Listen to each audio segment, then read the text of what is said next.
Yo, we're live. Sorry, I'm late. I was in an Uber for an hour, over an hour, angrily tweeting. But it's really my fault because you can just open Google Maps and it tells you it's going to take an hour.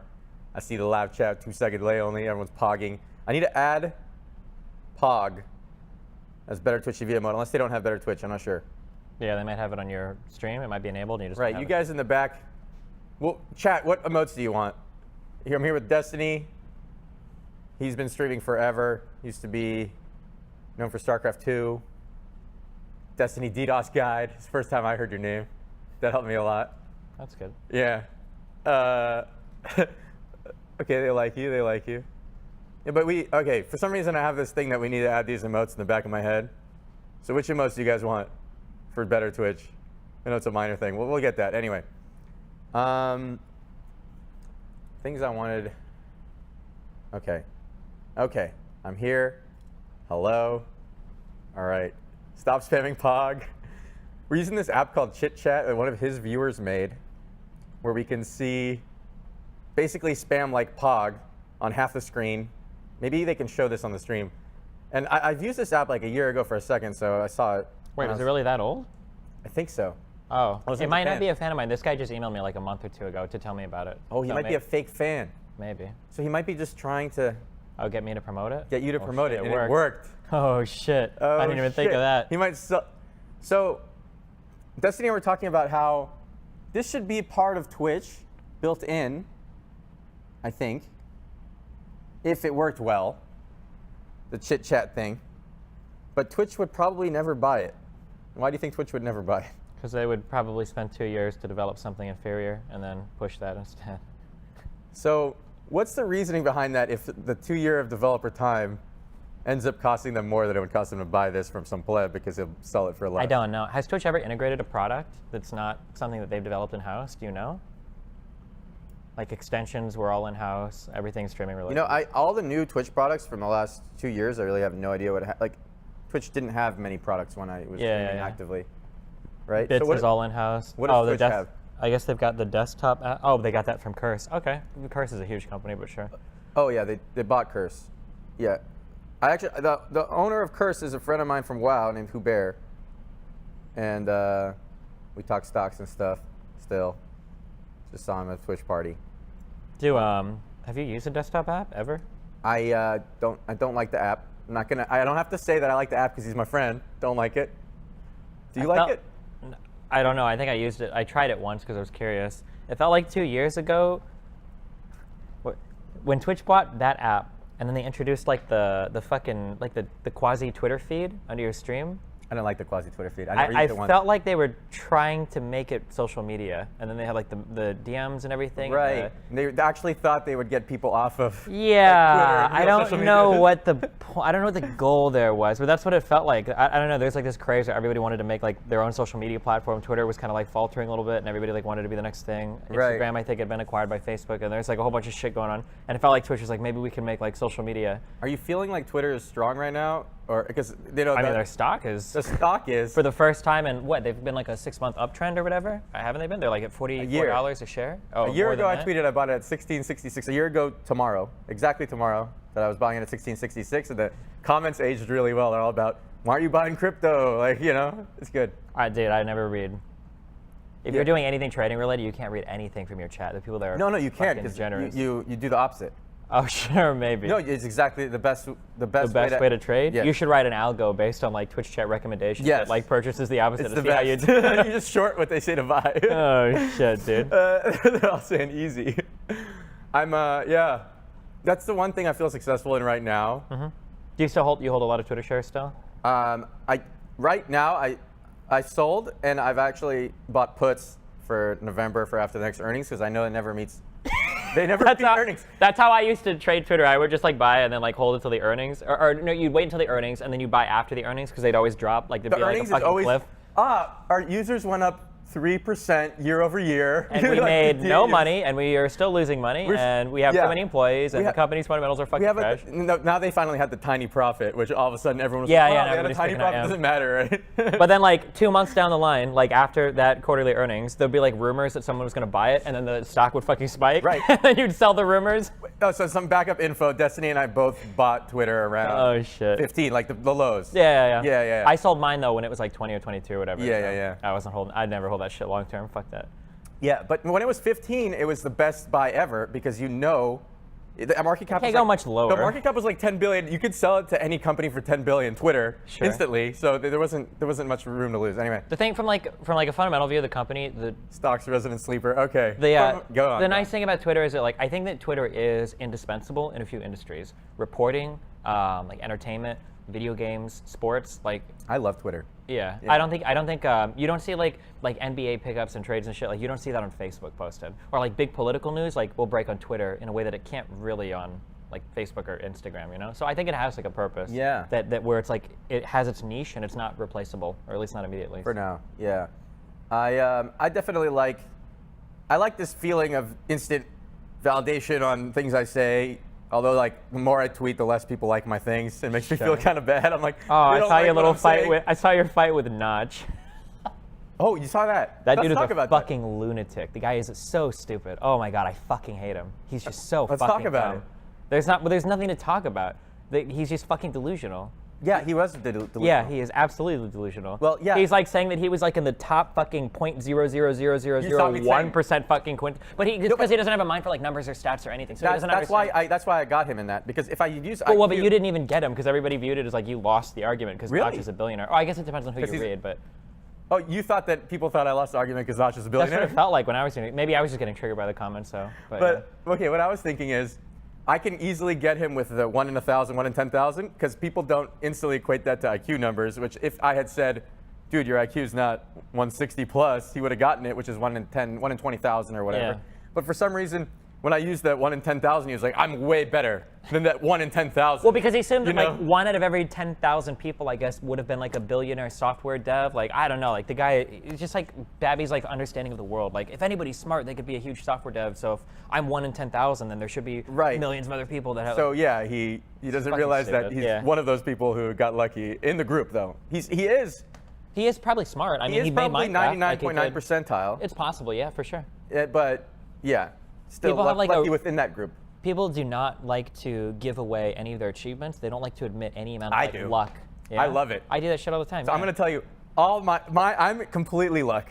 What happened, I happened to be good at a game that was relevant right as Twitch came out. And then for a while, I was the biggest streamer, in World of Warcraft. And how lucky is that? What if Twitch wasn't out for a few more years? Never would have mattered. I never would have mattered at all. Yeah, sure. It just like all synced up really well. Yeah, for sure. Yeah. And I mean, to be clear, like there is like a skill that goes into it for sure. But you can't deny the luck factor, I have 20 friends who are as good as I am in World of Warcraft, just different classes and stuff. Sure. Teammates of mine. Maybe not as entertaining to watch on stream too. Maybe not as entertaining, yeah. But the time thing is like really scary though, like because you've been streaming for quite a while too, right? Like 6 or 7 years. So I started 6 years ago, about today. I don't know exact date. Okay. About 6 years ago today. Gotcha. Like when I started, it was on the cusp of even being possible. Like my first streams were 300 kilobits per second for video and audio. That's all you had. That actually made me feel better because I'm thinking, I didn't start too late. If the internet was just barely there. But I'm saying, like, imagine if like streaming would have happened like 5 years later.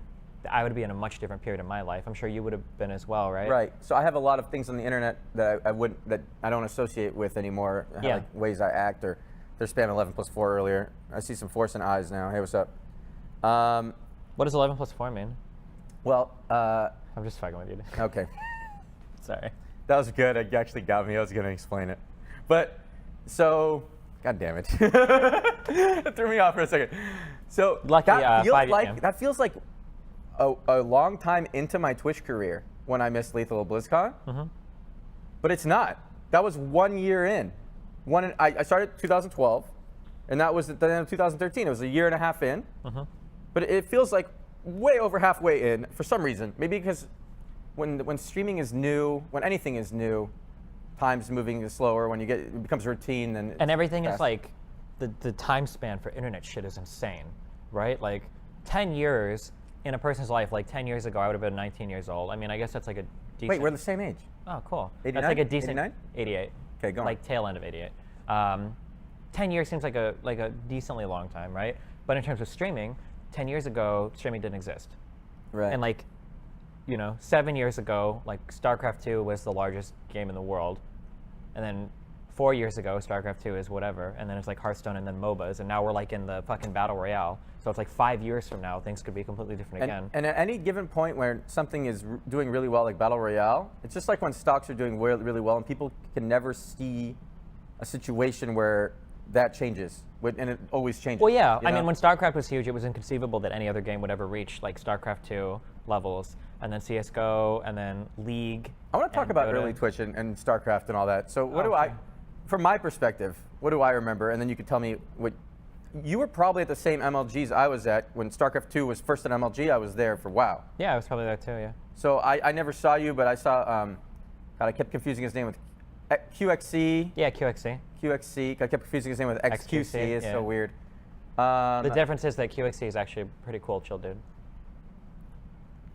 Yeah, go ahead. Sorry, you're at the MLGs? Yeah, so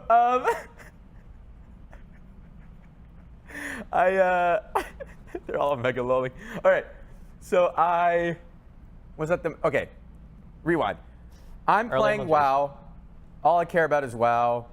Didn't even think about the outside world, making money, whatever. I thought about, I want to win this tournament. Fuck the other guy. I was really annoyed at the balance in the game because it was, Blizzard. Yeah. And also, especially with WoW, it wasn't balanced for PvP. So, StarCraft is at least made to be you playing against another person, but WoW that's just a little faster to the game. So you keep glancing at the chat instead of listening to my really cool story.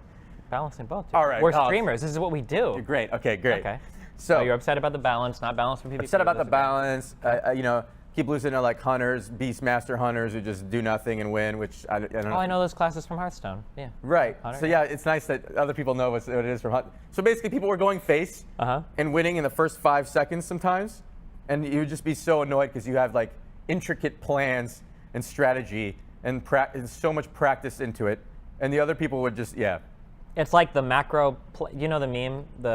It's like the macro player. See this more spam. The macro player virgin versus like the Chad face roller or whatever. It was similar in StarCraft 2 where when they rush like you have like, you've got like this mad intricate like 45-minute like macro game plan, and then some guy like manages to hide like a gateway or 2 barracks or some shit and then rushes you and you're like, fucking kill me, holy shit. Right. So a lot of the people, when StarCraft 2 came out, all my friends who played WoW, all the pros, they were all of a sudden really interested in StarCraft, watching GSL, and like it was so hyped. Yeah. And I felt shitty that I was worse than them at StarCraft, and I felt like my thing was becoming less relevant. My skill. Oh, I know that feeling, yeah. My skill set, yeah. You know that feeling, and we know that feeling as Twitch streamers, right? So my skill set all of a sudden didn't matter as much. They were all like hyped on this, and I would argue with them like, dude, these people played StarCraft 1, they have 10 years experience on us, yeah, they're gonna be better. And we were all pretty good I was the worst of all my friends, we were all Diamond, which when it came out was the highest. The highest, yeah, not bad. The highest. But then when the higher ranks came out, then I had friends who were Grandmaster, like Natagast, you might know him. Maybe not. He was at MLGs too. Sure. Yeah, I might have known him. Okay, I'm surprised you didn't know him, but he was a WoW pro, and then he was Grandmaster in StarCraft. Had a lot of friends who were Master, but yeah, I was still Diamond, So I was like a complete noob compared to them. And I would get in huge arguments, like, fucking, just because I'm bad at this, whatever. I tried to make it seem like I don't know, I felt shitty about myself, that my skill set didn't matter, basically, like I was saying, yeah.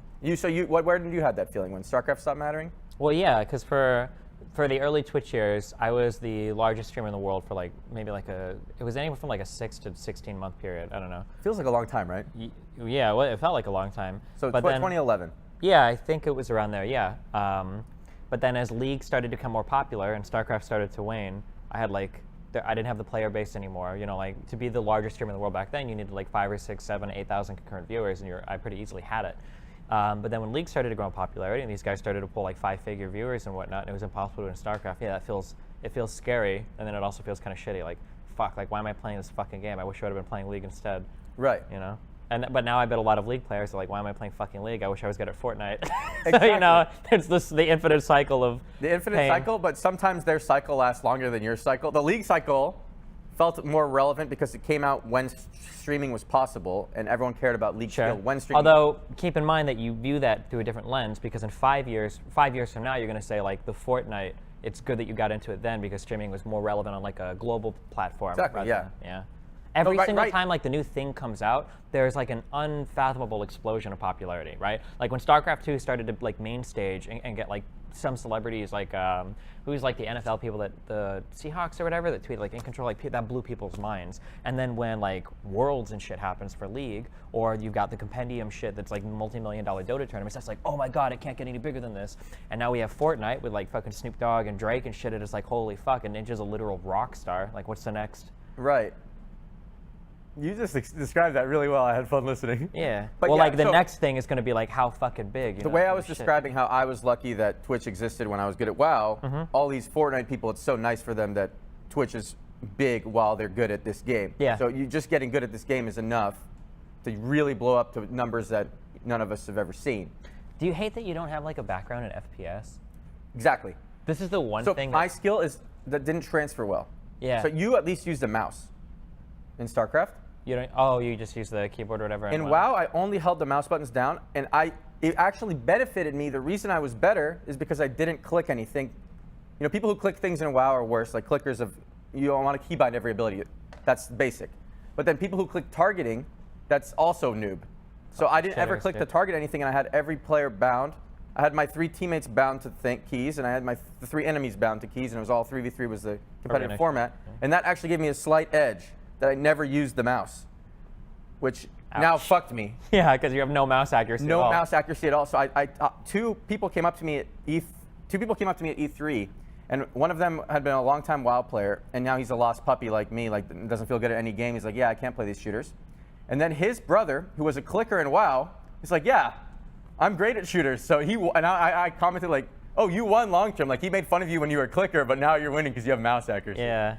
Yeah. There's like so much shit. If you would have been involved in, like, instead of StarCraft, if you would have done CS, like 1.6, and then moved to, like, CSGO and shit, like, there's so much that is open for you to be so good at. Like, when the DayZ craze came out, like, that game was an FPS. Right. And then, like, when H1Z1, and then all these Battle Royale games came out, like, you can just jump into there. Like, imagine if you could be as good at like, FPS as you were at World of Warcraft. Like, holy shit. Like, that FPS skill sets just transfer so well from one game to another. I'm so jealous of it. Yeah, and like for RTS, that doesn't transfer to fucking anything. Kind of MOBAs, but not really. I feel like RTS still transfers better than a WoW skill. Although, well, better than WoW, yeah, but maybe WoW skill transfers to, there's like this Realm Royale or whatever. It won't transfer there. That's yeah, you need to shoot. No, if I knew how to shoot also, then it maybe the rest of it, like, because I noticed you can, like, go invisible for a second and blink, and, like, making the most of every ability's cooldown. Sure.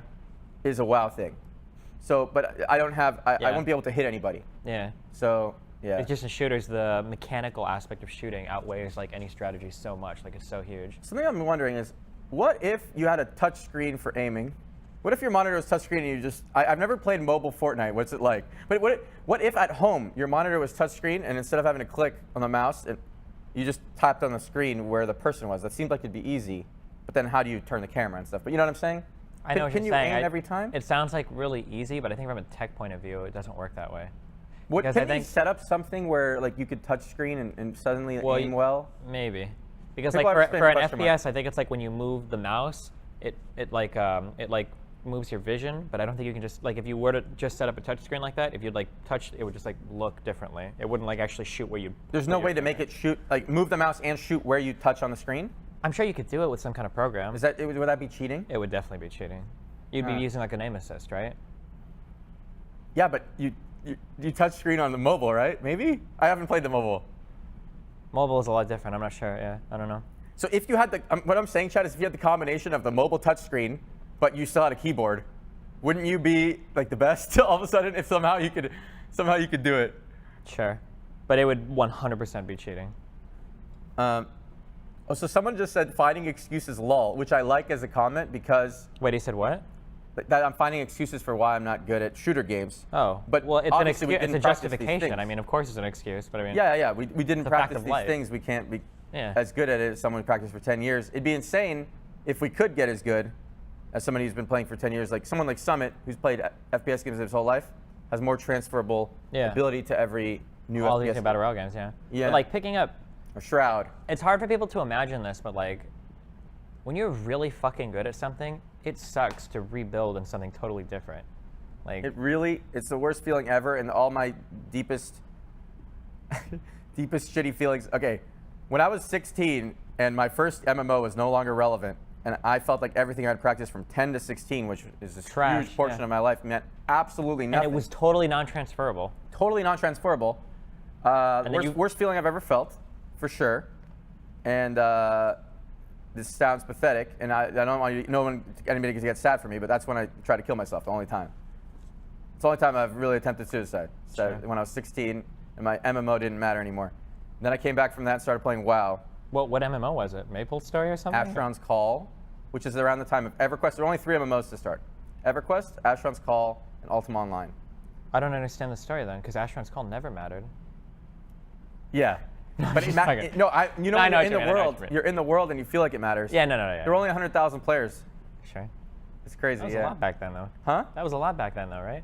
That was a decent amount. And it felt like it mattered. I won the tournaments all the time and only won like in-game stuff from the tournaments. And back when like if you could win like, I remember back in the day, like 7 or 8 years ago, if you win like $40, $50 off a tournament, you're like the shit, dude. Oh, so Asheron's Call was actually cooler than that. Yeah? In-game items in Asheron's Call sold for $500 on eBay.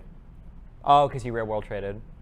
Huh? Because you real world traded, or RMT, real money traded the stuff in game. You would sell it in game. I never actually sold anything for real money because I cared more about the in-game, and the game was my life because I'm 10 to 16 years old. Yeah. But I know people who sold their accounts in Asheron's Call for $5,000. Okay. And there was like limited edition items that you can only get for a while. At the beginning of the game, there's like a Hori Madakar robe. That's what it's called. Okay. And there was a pre-patch Greater Shadow armor. Wow, that sounds so cool. Okay. Yeah, so super cool. Everyone's spamming Kava, but yeah, that was my life, and you're all laughing, but that mattered. That game meant so much to me that when it died, I tried to kill myself. Is insane, right? And because I didn't die, I'm alive today to broadcast on Twitch and talk to Destiny. This is 13 years ago. Yeah, 13 years ago. That's awesome. That's the only time I've been that depressed. And well, that awesome wasn't real. Sorry, let me clarify. I said that's awesome. I mean, awesome that you're like here today. Not. Yeah. I don't even know if it's triggered by something. Do you think it's the real depression, the clinical depression? Because I have the clinical depression, but Do you want to get into this right now? Maybe not. Yeah, actually, there's more interesting stuff to talk about. I was enjoying the process of Twitch starting off and StarCraft being the most popular for a bit. And then WoW streaming was the most popular for a bit. So maybe you said you were the most popular streamer for a while. I'm pretty sure when I was. I don't remember. Didn't WoW streaming start to pick up like as the MOBA stuff picked up as well? A little bit, yeah. So in 2012 is when I started streaming. And my first day streaming, I had 3,000 viewers, and I never experienced having less than that until I streamed Final Fantasy VII a few years later. But I had it easy, right? It just I had cheat codes on. I don't know. And then from people knowing me from MLG or whatever. And then I got to 10,000 in beginning of 2013, and I've never gone up from there. I've been lower, really. Like my average, considering the site has grown so much, my average being 10,000 in 2013, the beginning, I've only gone down from there, really. Even if I got to 50,000 average now, it'd probably be less. Yeah, I don't think that's a good way to look at it, though. I understand what you're trying to do. You're looking at it as a percentage of viewership share on Twitch. I get it, yeah. But the idea is that there are a lot of new people on Twitch. Broadcast. No. New viewers. That the non-endemic viewers function so much differently.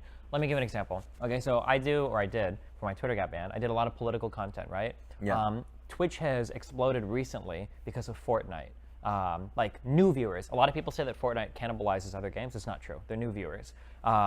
Now, if I streamed with 5,000 average viewers doing political shit, and then Fortnite like explodes, and I don't really get any new viewerships, I don't think it's fair for me to think that I lost out because the site has grown. But now let's say that like political debates started to be posted on Twitch. Yeah. Then I don't get any viewers. Then it's like, okay, well shit, like now I kind of am shrinking, you know? Well, there is something to be said about how partisan your opinions are and how popular you are probably inversely proportional. And you're an opinionated person. Well, like, it really depends on what you do. Oh man, in terms of like being popular, like different types of content will appeal to wider groups of people, if that makes sense. It's like World of Warcraft does not appeal to as many people. So, because I caught a comment in chat where people were saying, well, with Soda Poppin's growing. Soda's content is not, I don't watch Chance that much, but like his content has nothing to do with World of Warcraft anymore. Yeah, no, it's not, not at all. It's like when you say like Chance has grown, sure, but he does content now that appeals to more people, right? The IRL related stuff and any new game that comes out. Yeah, and then variety gaming as well, sure. That's the main thing. Yeah. What I was trying to. Oh man, wait, give me 1 second. Something I wanted to talk about. Okay, my mind went off on a tangent, and I want to talk about the tangent, but maybe people want to focus on this. So the way I think and the way other people enjoy talking, they don't always sync up, right? So what I was thinking about. I'll tell you if I'm not enjoying it, okay? Okay. So for me, Anthony Bourdain is someone I looked up to. And I was thinking about when somebody you look up to doesn't like their life. Who is that for chat? Anthony Bourdain. Okay, so he was a chef, but really people appreciated him for his travel shows. I liked the IRL content. My IRL content took a lot from what I enjoyed on that. And even though I only watched a little bit because I have no attention span, I got a good feel for that. Sure. Anyway, when someone is really unhappy and they're where you want to be, do you feel, and they commit suicide, do you feel like, well, how does that make you feel, I guess? Well, I don't look up to anyone, so I don't have to worry about that. That's true. Yeah. No, he's not even trolling. He doesn't look up to anyone.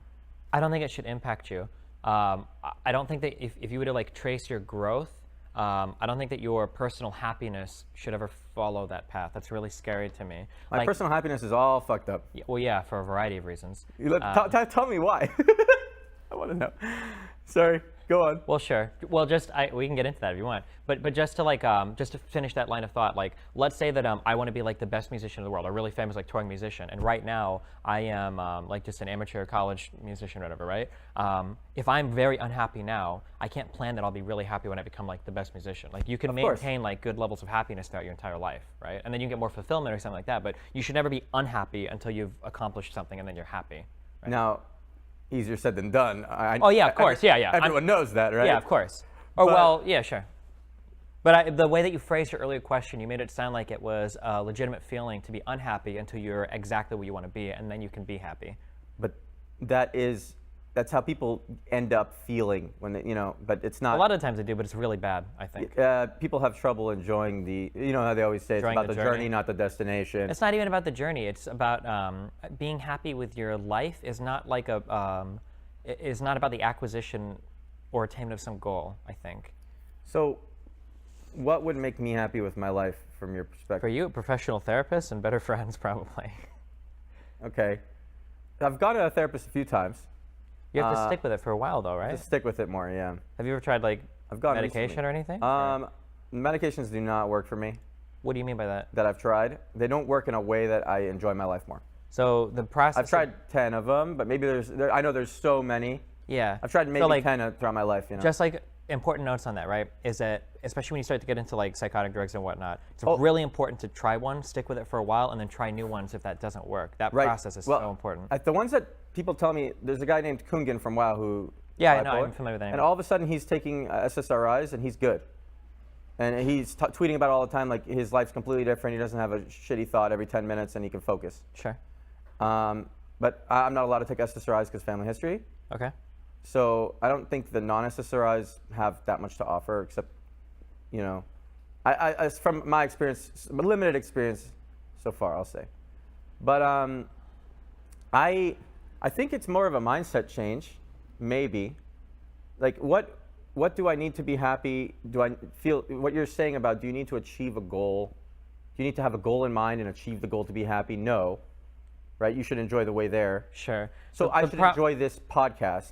Yeah, the really difficult thing when you're talking about if you have like some sort of, I don't know like what the polite way to say it, like a mental affliction. That sounds like really fucking bad. I don't give a shit. You can say however you want. If you have like a mental illness, or you've got something that's fucking you there. Yeah. It's kind of like asking like okay, well let's just pretend that let's ignore that, okay? And I've got like the seed that I want to plant in concrete. How can I make that grow? Let's just ignore the fact that can I be happy in with between the concrete? now? Sometimes there's a little dirt you can. Yeah, but it's always gonna be shit, right? But it's like if you're maybe not. The problem is that like every single thing that you do, single thing you experience, every single activity you partake in is always going to be filtered through that lens of your mind. And if your foundation is fucked, you have to address that.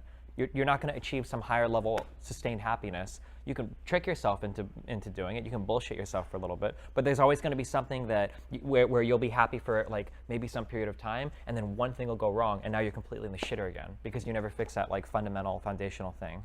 Right. But the fundamental foundational thing isn't necessarily the chemical imbalance.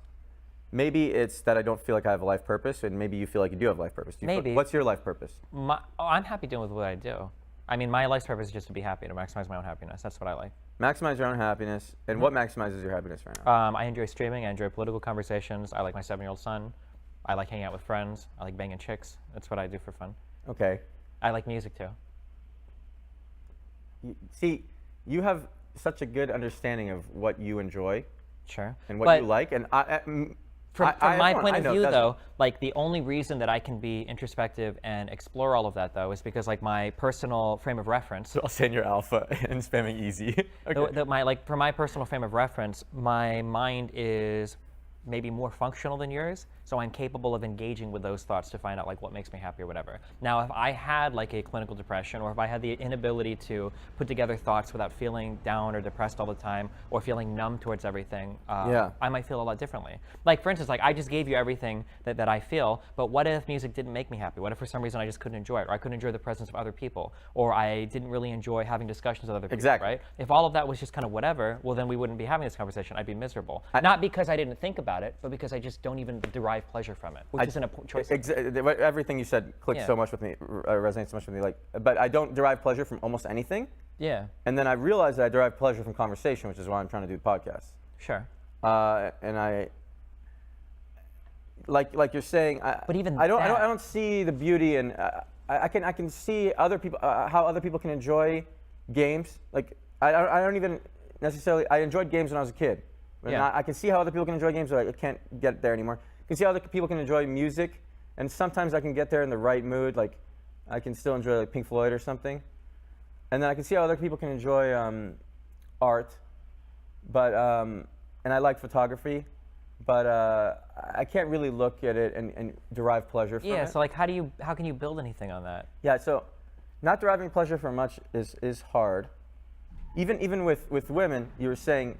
I derive very little pleasure from anything sexual or anything like that.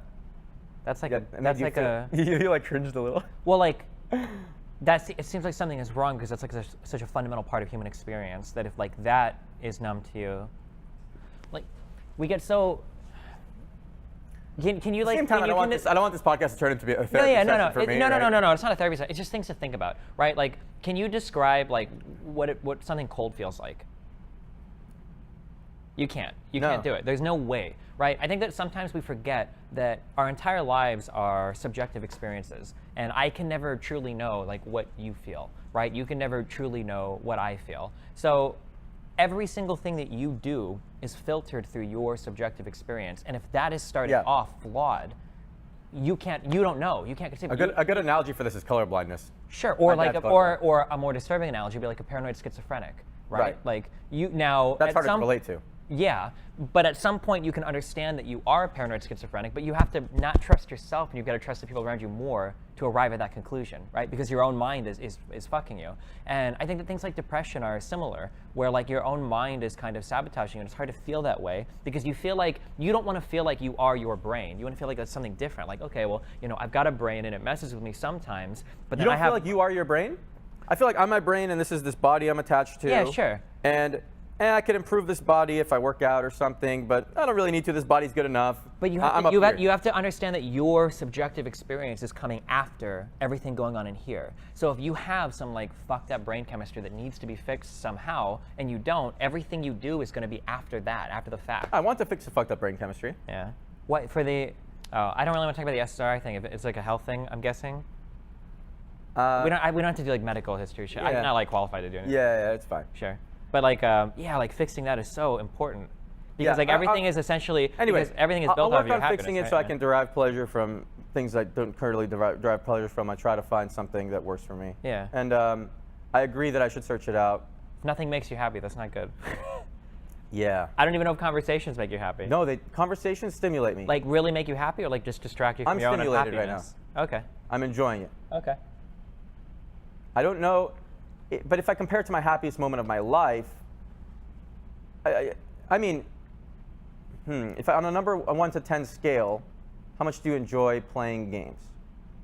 It really depends on the game. But usually it's under 5, right? I'm really competitive. If there's a ladder, I really enjoy it. Okay, so I used to be really competitive. Okay, yeah. I mean, if it's a good game, I really enjoy playing it. I give it like a 7 or 8, I guess. I really enjoy playing it. Okay, so you said things you enjoy: music. Music with sex other with people women. is like a 10 to me. Sex with most women is like an 8. A really good chick will be like a 9.5 or maybe a 10. Okay. Political discussions can be like an 11 if I'm like really Okay, you're mental orgasming yeah, on. Sure. Okay. But like yeah, I mean like the things that I really enjoy doing, I would put it like a 9 or a 10, like at their best, right? And then like video games, like certain games, like I mean like Final Fantasy VII or you know like classic games that are really good, Ocarina of Time, shit like that. I mean like I really enjoy those. Those are like my defining moments of my childhood. Like so Same. An 8 or 9, yeah. The Witcher 3 was a really awesome What are game. the first computer games you played? Because I played Civilization, Heroes of Might and Magic. The very, very, very first computer game I played was a game called Scorched. Never you ever play Worms? No. It was like a Played shitty Worms version maybe of for that. 10 minutes. Yeah, you have like a tank and you like adjust your aim and you shoot and they're like pixels and it was like really bad. That's and then really I played crappy. the original Doom. I played the original Doom. I remember, I have so many weird memories with the original Doom. My brother was trying to connect to his friend through the phone line. You had to be a god. They actually play played online. They you had played to be online. like a hacker to like figure that shit they out. figured it out. They played online. Even and if- they'd hang up the phone and then like somehow direct connect. And this was 93 maybe, 1993, 94. I don't even remember. It was a really long time early. ago. Installing games was so hard. You have to put in the floppy disk. Sometimes it'd be multiple ones. You have to like go run like the X. Okay, oh, so shit. when it was still just just white text on a black screen, my brother would change. He edited the Doom game for me so that I could beat it. He moved the ceilings down so the monsters couldn't move. They would run in place. And I couldn't beat the last level because I was 4. And then I was able to beat it. And even though it was like cheating, I felt good about myself. He made me feel good about myself. It's one of my best memories. Sure.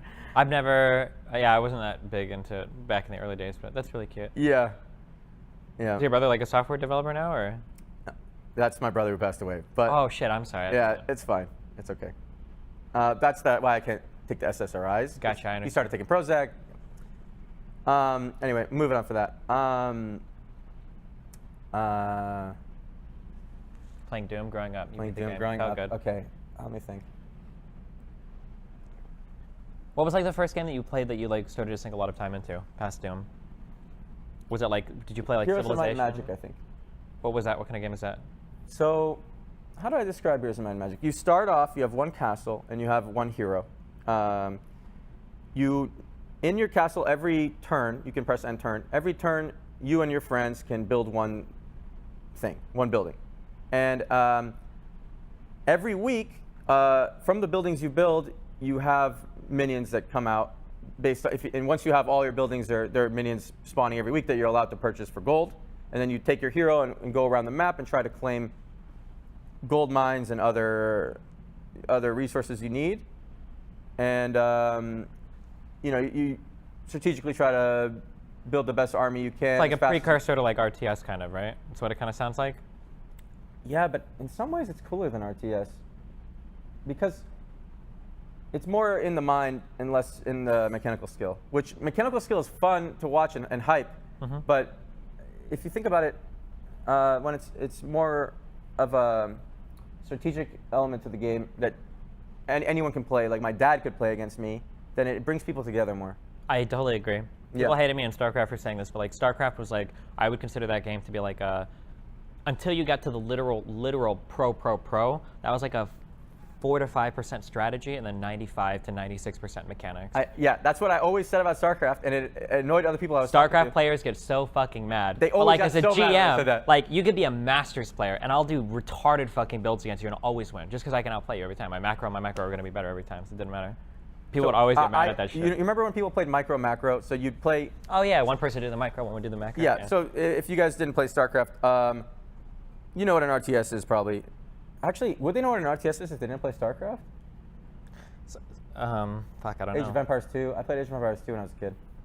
Anyway, we'd get in a call, and I don't even remember what we used back then. It was before Skype. Fucking Ventrilo? Fucking like Ventrilo or something. And it'd be all 4 of us in a call. There'd be 2 people on one team, 2 people on another team, but you're both controlling only one, what do you even call it? Terrence, Zerger. Yeah, one player. One player. You're only controlling one player each, and one guy's doing all the building, and one guy's doing all the unit control. So I played, when I was teamed up with my Grandmaster friend, and he was doing all the building, and I could do whatever I want. We would never lose, because we were playing against Master people and Diamond people, and it was impossible to lose. I could actually throw our armies like, because he would end up building armies like 50% faster than them, that I would just always win. Just A move, yeah. Yeah, just A move, and like I could be the dumbest idiot ever, and they would micro really well, I'd win, right? Yeah. And that's what made me realize that I didn't, until I sat in single player and improved my macro to that ability, to that level, that there wasn't even a point to moving on. Which is kind of what you're saying. Yeah. Yeah. Yeah. You don't really want to talk about StarCraft more? No, I mean, I totally agree. I mean, we probably totally agree on everything. I mean, it's similar to like most things in life too. I mean, like athletics are the same way. Like you can be like have the best like strategic mind for basketball in the world, but you're never going to be a Kobe in like a one-on-one if you're not like on his level athletically or anything, right? Right. What other? Super Smash. In Super Smash Melee, did you play that one? That was after my time. Really? I think Okay. I played a little bit. So I say after my time, but I never owned a GameCube. Okay. I had a 64, but yeah. Right. 64 was GameCube was the last console I owned. Okay. So yeah, but Super Smash Melee, I love the game, but I jump with up, which is like super noob. You're supposed to like jump with Y or something. And I learned jumping with up as a kid, and I can't break the habit. Okay. And like I can't do really basic shit that people can do, and I'd have to sit in single player and like train my mind to jump with Y. You guys have been making fun of me jumping with up. Look, call me a noob. Okay, for someone who jumps with up, I did beat Raynad in that money match, the biggest money match at Smash ever. Wait, really? Yeah. Were you both like kind of noobish at Smash? We're both super noobish, and it was really funny. Basically, it was like my dad's better than your dad, because I was saying that my friend Talbadar would beat Frodan, who's Frodan the Hearthstone commentator. Okay. And I was so confident Talbadar would beat Frodan that I wanted to put money on it.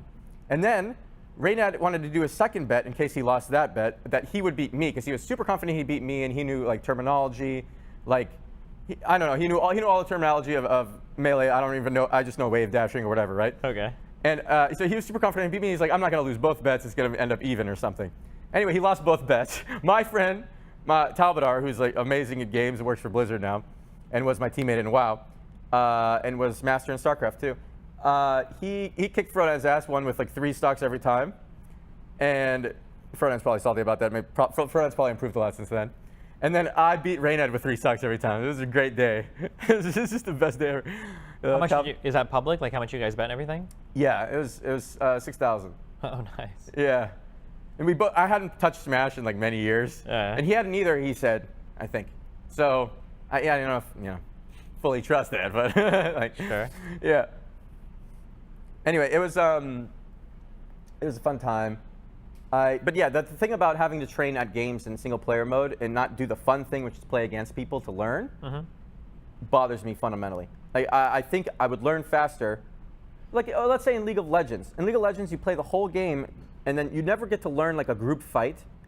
You get to spend 2 seconds learning a group fight. If there was some add-on or some side game where you just were all maxed out doing group fights over and over and over, you would learn so much faster than playing a 40-minute game to get to that group fight. You know what I'm saying? Absolutely. Right. So, like, well, you do music a little, right? I know that you said you play guitar. I play guitar. Do you read music or anything? I'm a complete noob. Okay. I can't read music, can't do anything. I have fast finger skill because I type fast, whatever. Sure. I can memorize things. So I've learned some of the hardest songs in guitar with absolutely no musical talent. Sure.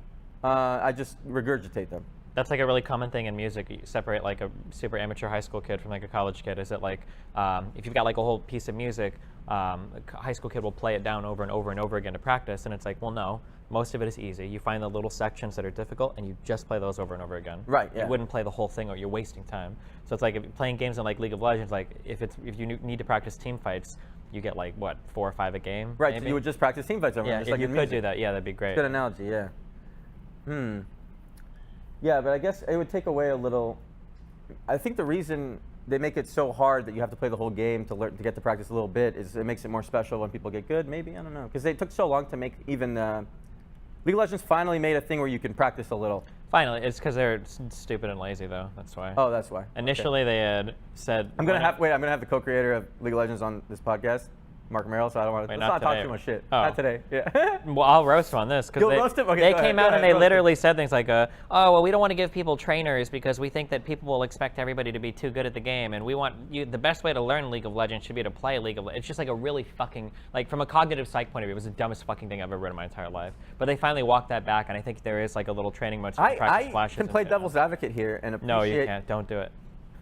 Okay, if you want to, go for it. I can slightly appreciate that they just want people to play the game, which is what I was just talking about. Not benefiting the most from just playing the game is annoying.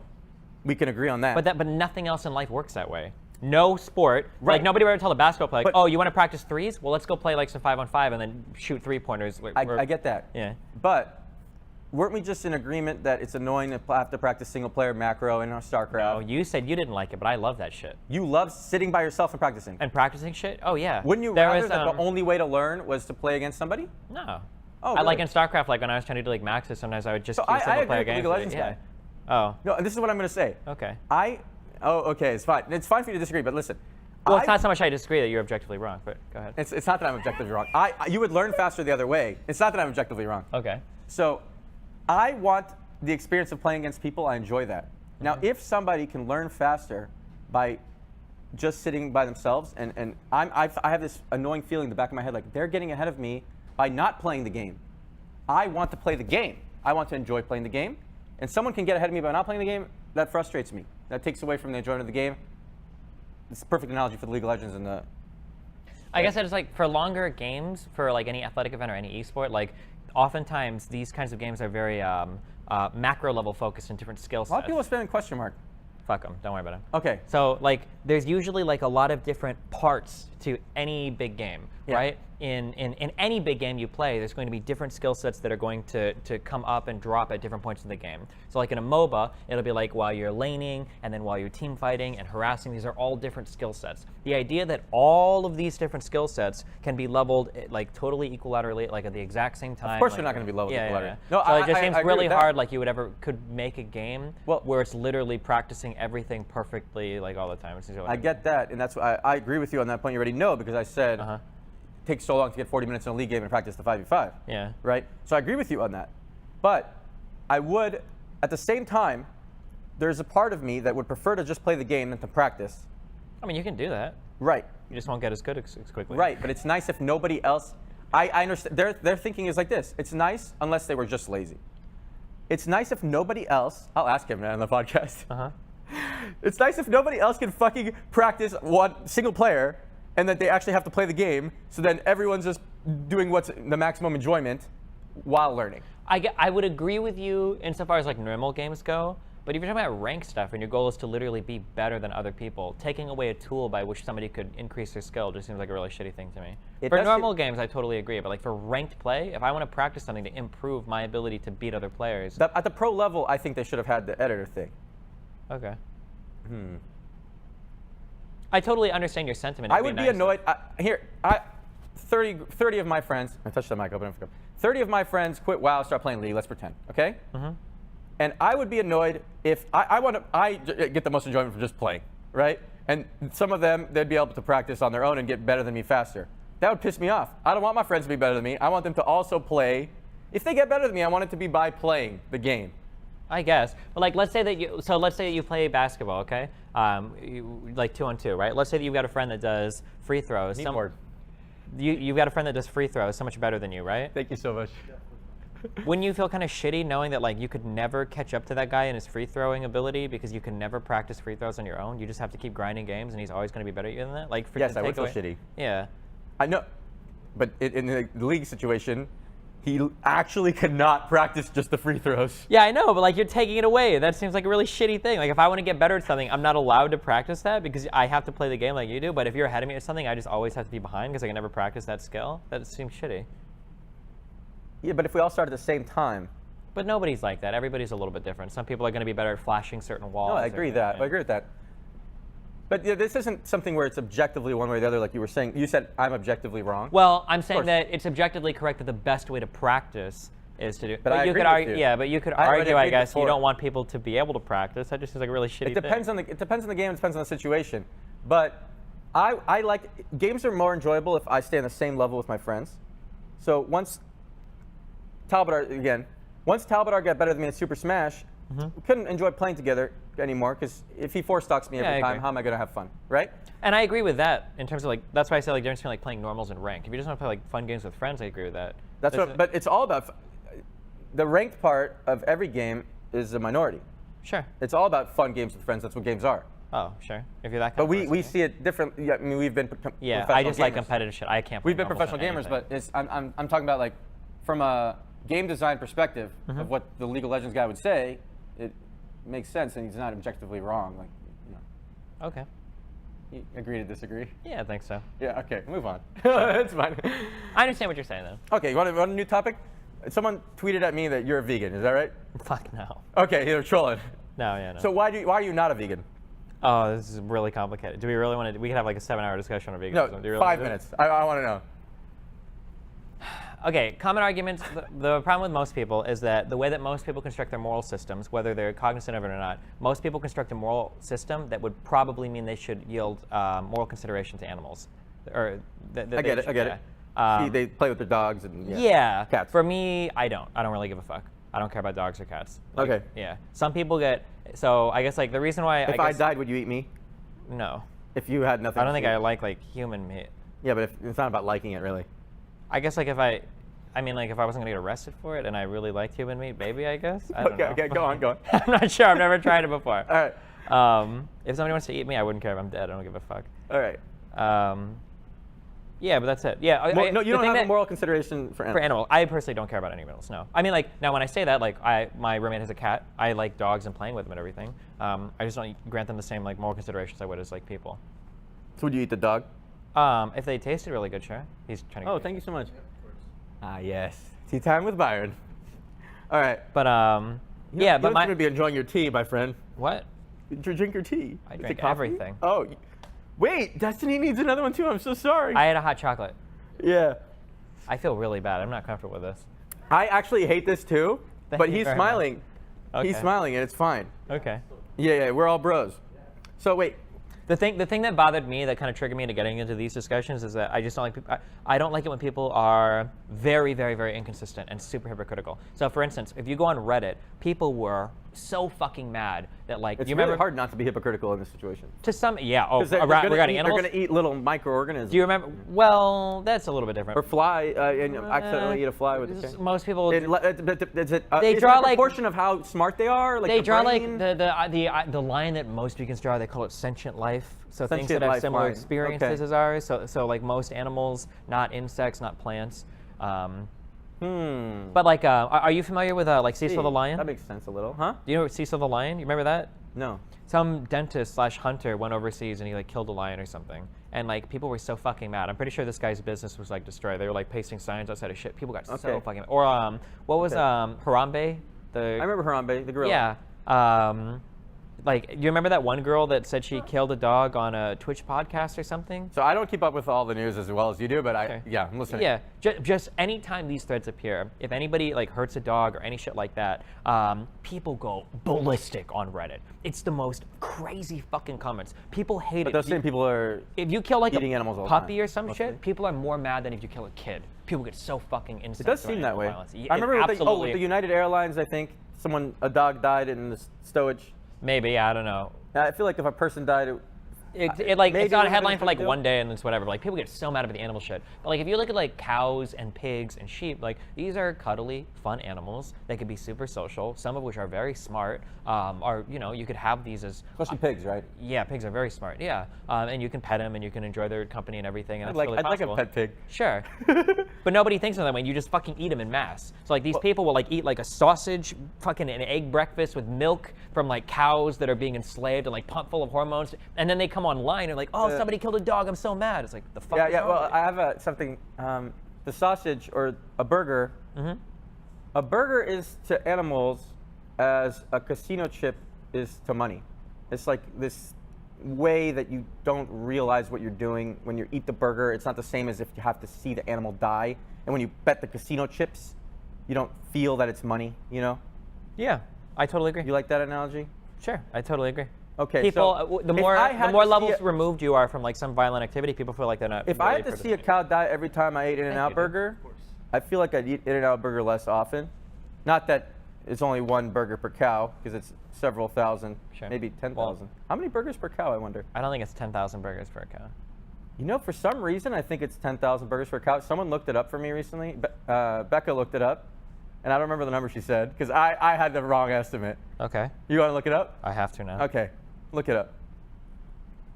How many burgers can be made from one cow? Yeah. It's 4,500 hamburgers. I guessed 4,000, and she said I was wrong. So maybe she Googled it in front of me, and maybe she bullshit me. 4,000 was my guess. That's a lot of burgers. Anyway. Yeah. If I had to see a cow die every once in a while when I ate a burger, it'd be a little harder. Uh-huh. Like, Becca said that you're lying. He's so dumb. He's wrong. That's not what happened. Wait, Becca. What the fuck? Didn't I say 4,000? Ooh, I get to be here when some drama starts. Yeah. Holy shit. I love that you can see that. Okay, this Chit Chat app is great.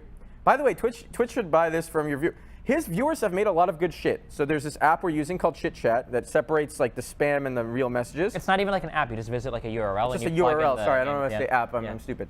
But you also made the logs, over Russell logs. Talk to me about why do you use the Destiny website, Destiny.gg? A long time ago, Twitch chat sucked. I don't know if you remember this, but the chat was fucking horrible. It was like you used an IRC backend. It was horribly inconsistent. It would go down often, and when your chat's down, you have no way to talk to your fans. Features were shit. The chat was like the front end was built in Flash, so it was like super fucking laggy, and it would like freeze, just like horrible shit. And I had a viewer, StanPet, that I had a viewer, Sinza, South African dude, super cool, who built my website for me, and then a guy named StanPet, who is from, oh shit, I should know this. It's some like it's like some Eastern European country. If he said, I actually feel really bad, I don't remember. But he built the chat for me, like WebSockets and everything, and it's like super cool. The feature parity is getting a lot closer now because Twitch chat has gotten a lot of features from my site that they. Latvia? What? Lithuania? Estonia? No, not those three. Fuck. Belarus? I don't know. I'll dox his IP later, and I'll look up where it geolocates to, and I'll find out. But yeah, no. They built basically it was like a way more feature-rich thing where you click people's names and see who they're chatting with and highlight their chat and just a whole bunch of other cool shit that wasn't involved at the time. Nowadays, like I said, the feature parity is a lot closer, where Twitch chat has a lot of the features that my site has. So. I'm listening, by the way. My eyes are going. Yeah, so nowadays, you don't benefit from having the Destiny site compared to. Well, I still run subscriptions on my own site. But what do you get from your own site? I mean, I get 100% of the subscription. Ah! I mean, yeah. I like that. Also, I have like tiered subs, which Twitch has recently incorporated.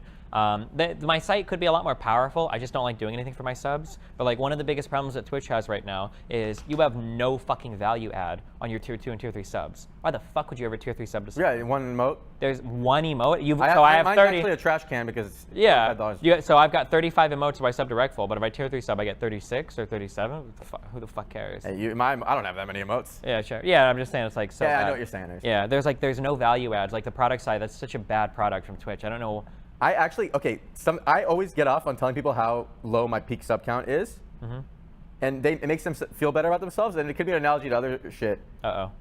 When you see somebody doing poorly, Does that make you feel better about yourself? Somebody you... I never compare myself to other people like that. Yeah, so you I think don't it's really compare. toxic. Because then when other people are doing better than you, then you're going to have a lower opinion of yourself. Why would you ever subject yourself to that? Right. But You people do in the workplace. They do, yeah, but it's compared to really fucking coworkers, stupid right? to do it. Yeah, you should never do that. You are who you are. You compare yourself to your past self. Make sure you're improving, right? And I mean, you have to be horizontal to some extent. But no, to compare but yourself to people. even comparing to your past self, that doesn't work, because let's say you peaked early. Well, but you have to be able to understand why you peaked. So like, if I have less viewers now than I did with StarCraft 2, like I can understand that. I don't feel like I'm shit compared to what I used to be. I just understand that like the industry was at a different place back then, and my expertise were in a different place back then. Right? Yeah. That all makes sense. Sure.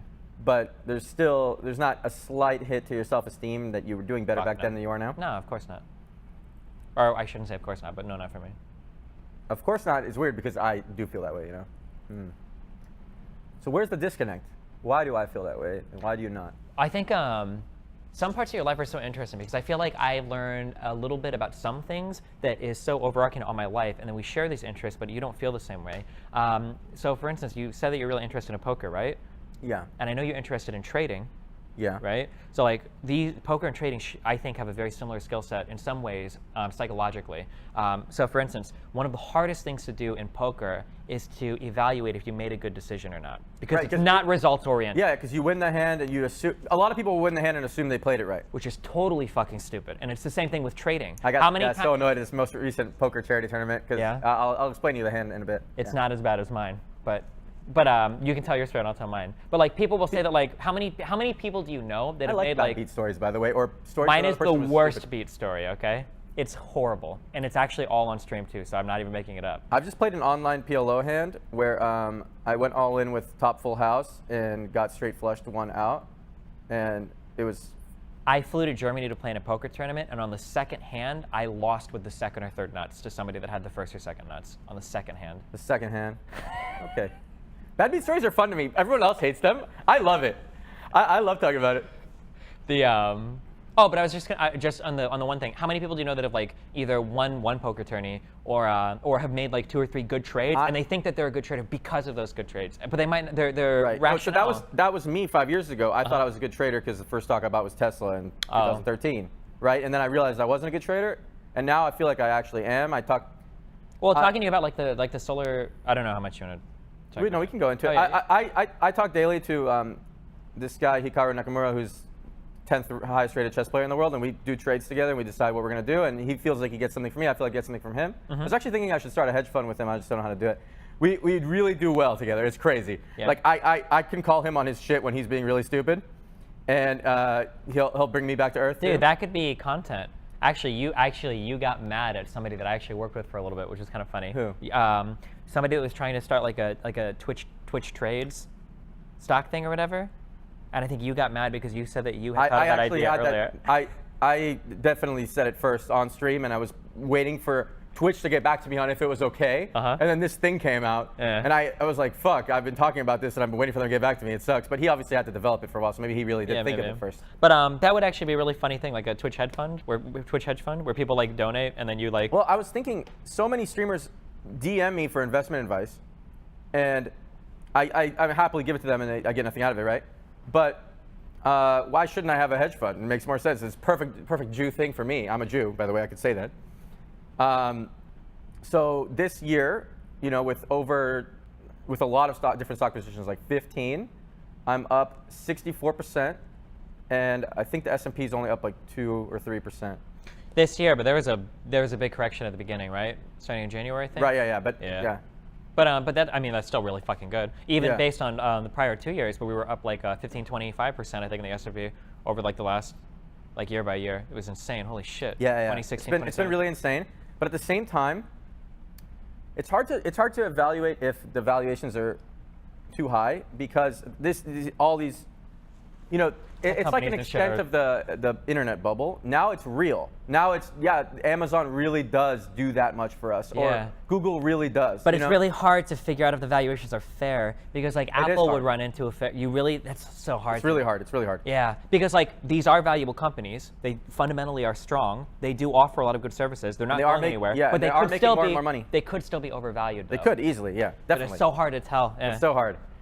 And no, it's fun. And I think with Netflix is actually, for some reason, my dad used every company that is amazing now in the early days. So he was the guy who used the Apple II, the first like good Apple, not good, the first Apple computer.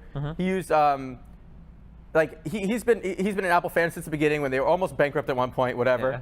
And then he used Amazon in 1996 to buy books, and we have like Amazon, we have like the world's best bookstore, and like cups and I mean mugs and like mouse pads, whatever. He used Netflix right when it came out. Maybe they still do this. They shipped him the DVDs, and he'd watch it instead of Blockbuster. And he never invested in any of these things. But he like if I just looked at what my dad likes, it would have been the best investments ever. Because Netflix, Netflix is the craziest stock ever. And Amazon maybe the second craziest, recent, in the last 20 years. Yeah, it's ridiculous to look at Amazon. Just refreshing Amazon and seeing how much Jeff Bezos is making is funny. Because he has 80 million shares. Yesterday, Amazon, maybe it's probably down today, but yesterday Amazon was up $19 times 80 million. Yeah. It's insane. He made $1.5 billion in one day, which is half the net worth of Donald Trump. In one day, he just could wake up. Or maybe even more, yeah. He could just wake up and he could be that much. And on over 5 years, Amazon's gone from 250 to 1,700. So he's made 120 billion or so. It's insane. Pretty fucking rich. 25 billion a year or something, yeah. 20, yeah. 24, yeah. Easy clap, yeah. The easiest clap. I mean, the richest person, right? So it's interesting to look at. And what does it make me feel? So you have no comparisons to any people, you're saying. So no, wait. I want to back it up a little bit. Yeah. Because the reason why I was talking about the trading thing and the poker thing was that whether you win or lose the hand, or whether you succeed or fail on a trade, doesn't necessarily mean you made a good or bad decision. Right. You can win hands, you play like shit. You could do. Right? You could make a good trade that fails, but happens. you were still smart in doing it. Maybe some really unpredictable shit happened. Right. And the skill set that you need to go back and be truly honest with yourself. It's not impossible, but it's really fucking hard to do it. Like very fucking hard. Did you really? For me, it's impossible. I like to talk. That's why I like to talk with someone else. Okay. I evaluate his. He evaluates mine. It's like way better. Yeah, way better. Sure. Yeah, to have somebody to bounce if you trust their opinion. Yeah, but I feel like that skill applies to life to some extent as well. So like if you made a decision where you are streaming something different, or you're doing better, or you're doing worse, I think it's really important to be able to go back and look and honestly be able to answer why. So like for me, I would be upset if I feel like I was like genuinely not funny anymore, or if I was dumber or whatever, and I was turning fans off as a result. I would feel bad. So I have felt that way. Okay, yeah. Then it's fair to feel that way if you feel. Right like now I feel interesting, but I have so many days when I'm in my slumps, every single day actually, where I can't.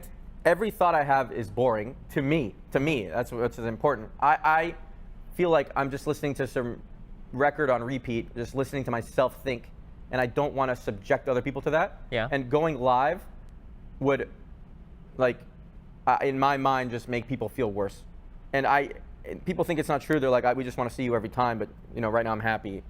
But there have been times where my stream has slumped from 20K average viewers to 5K average viewers within the course of 2 months of depression. Yeah. And it's hard. You can't phone it in when it comes to streaming. You have to be there like 100% every day. Right. Yeah. And I even see it in relationships where you think the other person will love you no matter what, and they do. They kind of.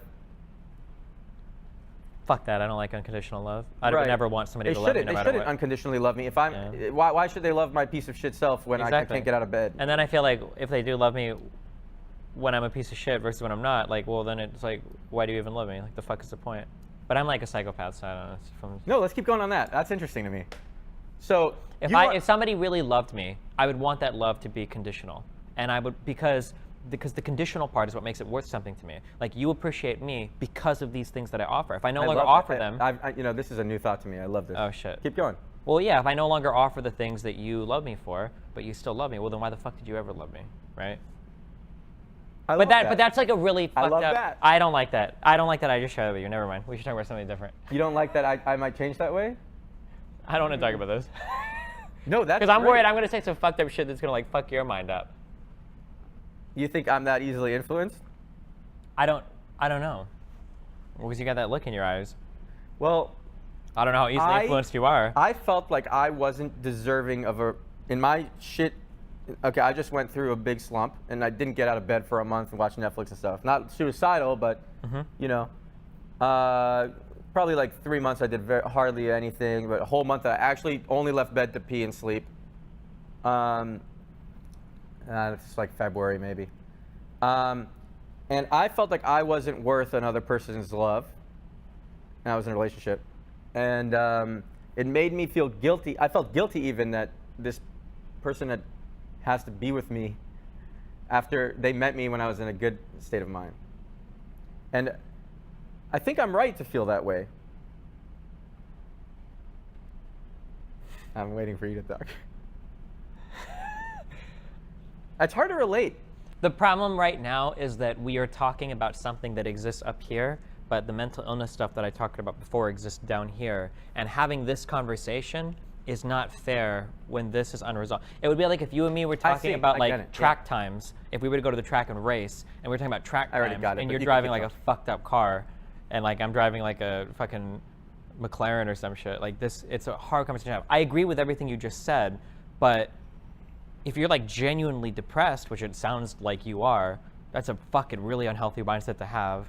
So like, I agree with you, but there's other stuff that has to be fixed before like you take on that mindset, if that makes sense. Right. God, it's so strange though, because right now, just like right now, it'd be hard to imagine Fortnite being unpopular in the future. Right now, it's hard for me to imagine what it's like when I'm sad, because I'm happy right at this moment.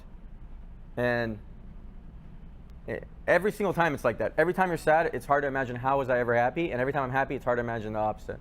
Sure. Well, again, because it all comes before this, so how do you it's not like you can control it or flip the switch yourself. Right. Okay, what are you guys saying in chat? True. Truth. Pepper hands. I haven't read the chat enough, considering there's only a 2-second delay and we can interact with you instantly. It's pretty cool. Somebody said, I want to die. If I was you, if I existed as you did, forehead. Okay, go ahead. My number one goal in life before everything else would be fixing the mental part, because every single thing you do is going to be tainted. Like have you ever heard of the phrase like the fruit of a poison tree or whatever? Every single thing you do in life is going to be tainted by that. You can't escape that. You can't exist outside of that. That would be like my number one thing to fix. Okay, yeah, so there's this, and it's a bad way to think, but there's this feeling of weakness from needing a substance to fix your brain. Sure. Do you think I'm weak because I need to wear glasses to fix my vision? I like that analogy, right? You should get LASIK though, by the way. I thought about it, but it gets better like every 2 years. So I'm like really scared that like I'm gonna do it this year, and then like next year there's gonna be like, the new sickest LASIK that could get you like 20/10 vision. I'm like, fuck me, I already fucked up. Oh yeah. Wait, even I'll get LASIK from my 20/20 to like 20/10 means you see from 20 feet what most people only see from 10 feet. Yeah, that's nice. Opposite. You see from 10. Oh no, you're right. Yeah. You see from 20 feet what people have to be 10 feet away to see. Yeah. Yeah. I'd like that. Did you get LASIK? No, I just don't have any vision problems. Oh, okay, yeah. I had a time where I wore glasses as a meme, and I was like Papa Byrne. I was like a different character. Okay. And I picked up a MILF only because I had the glasses. She said she would have never talked to me if I didn't have the glasses on, which blew my mind because I'm exactly the same human. Sure. Yeah. Papa Byrne. They're crazy. Oh, that's funny. You guys miss Papa Byrne? Anyway, I feel like I should do this. This gets me off. Like podcast, it's not set up. Twitch is not really a great platform for this. You know, and also it can be. This is a lot of this is compared to going live streaming Hearthstone. You just get out of your bed, roll out of your bed. And I did this for years, and it's all a blur, and I get to clock in millions of viewer hours, right?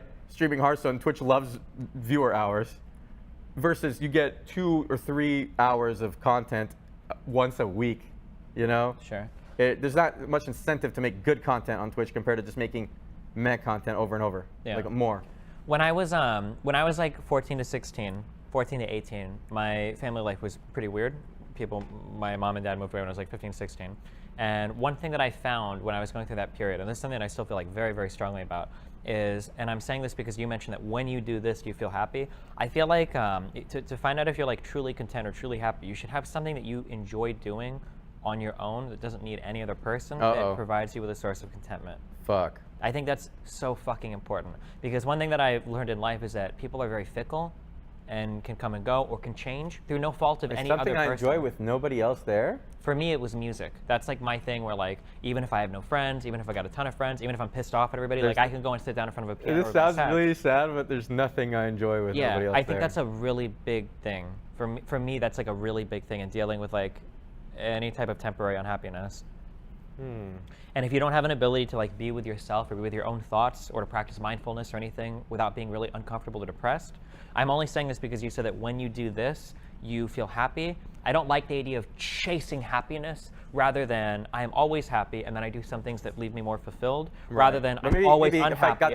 If I got some chemicals, if I took a substance that changed the chemicals, then suddenly, is that was what you were saying earlier? Well, the idea behind an SSRI is that your brain is just incapable of processing certain chemicals without a little bit of help, without a little boost. I guess for SSRIs, it's serotonin or whatever. For stimulants, it can be different types of neuroreceptors or whatever. But like, your mind is kind of like plaguing you. You're not capable of functioning without. Yeah. It feels so shitty. I understand your feeling totally. Because I would have you set up right when I set up. Being totally honest, so my son has ADHD, and I had to spend a long time thinking whether or not I would give him meds, because I'm actually like you in that I would be really uncomfortable taking like an antipsychotic, like are they called antipsychotics? Things like SSRIs and shit. I'm not sure. Go on. I would be really uncomfortable doing it for a variety of reasons, and I had to think a long time on whether or not I want to give my kid stimulants because he has ADHD. And but I eventually came to the conclusion that you should, that it doesn't make sense. Yeah, I absolutely have to, because I have to follow the research. And people that take medication. So he's on Adderall? Yeah, well, not Adderall. It's called Vyvanse or whatever. I know that Adderall. Slower release, right? Yeah, slower release. And it's a pro drug rather than the actual one, like it gets metabolized. But I think that you have to look at like outcomes and shit like that. So like I can see through the medical literature that people on medication always have are much better outcomes than people without. And it's like, why would you sabotage yourself, like for some weird purity? Actually, the purity thing is strange. So here, let's zooming out. Here we are on Earth, and we have this feeling that we should only eat the substances that make our mind the most vanilla way it wants to be, like that don't change how we think whatsoever.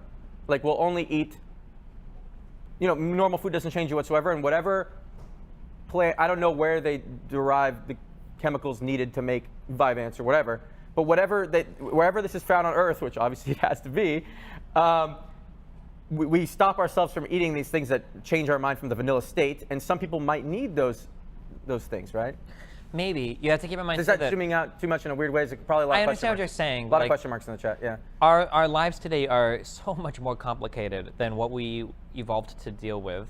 Like people like 10,000 years ago weren't constantly comparing themselves to the social media feeds of it. So there was probably, I don't want to talk too much because I'm not really qualified, but I'm just saying that like there might have been like a higher variance for like what was okay for a human mind 10,000 years ago. Sense. Whereas in today's society, you are tested so much more brutally. Although, to be fair, I would completely fail 10,000 years ago because I have this, the depression keeping me unable to move.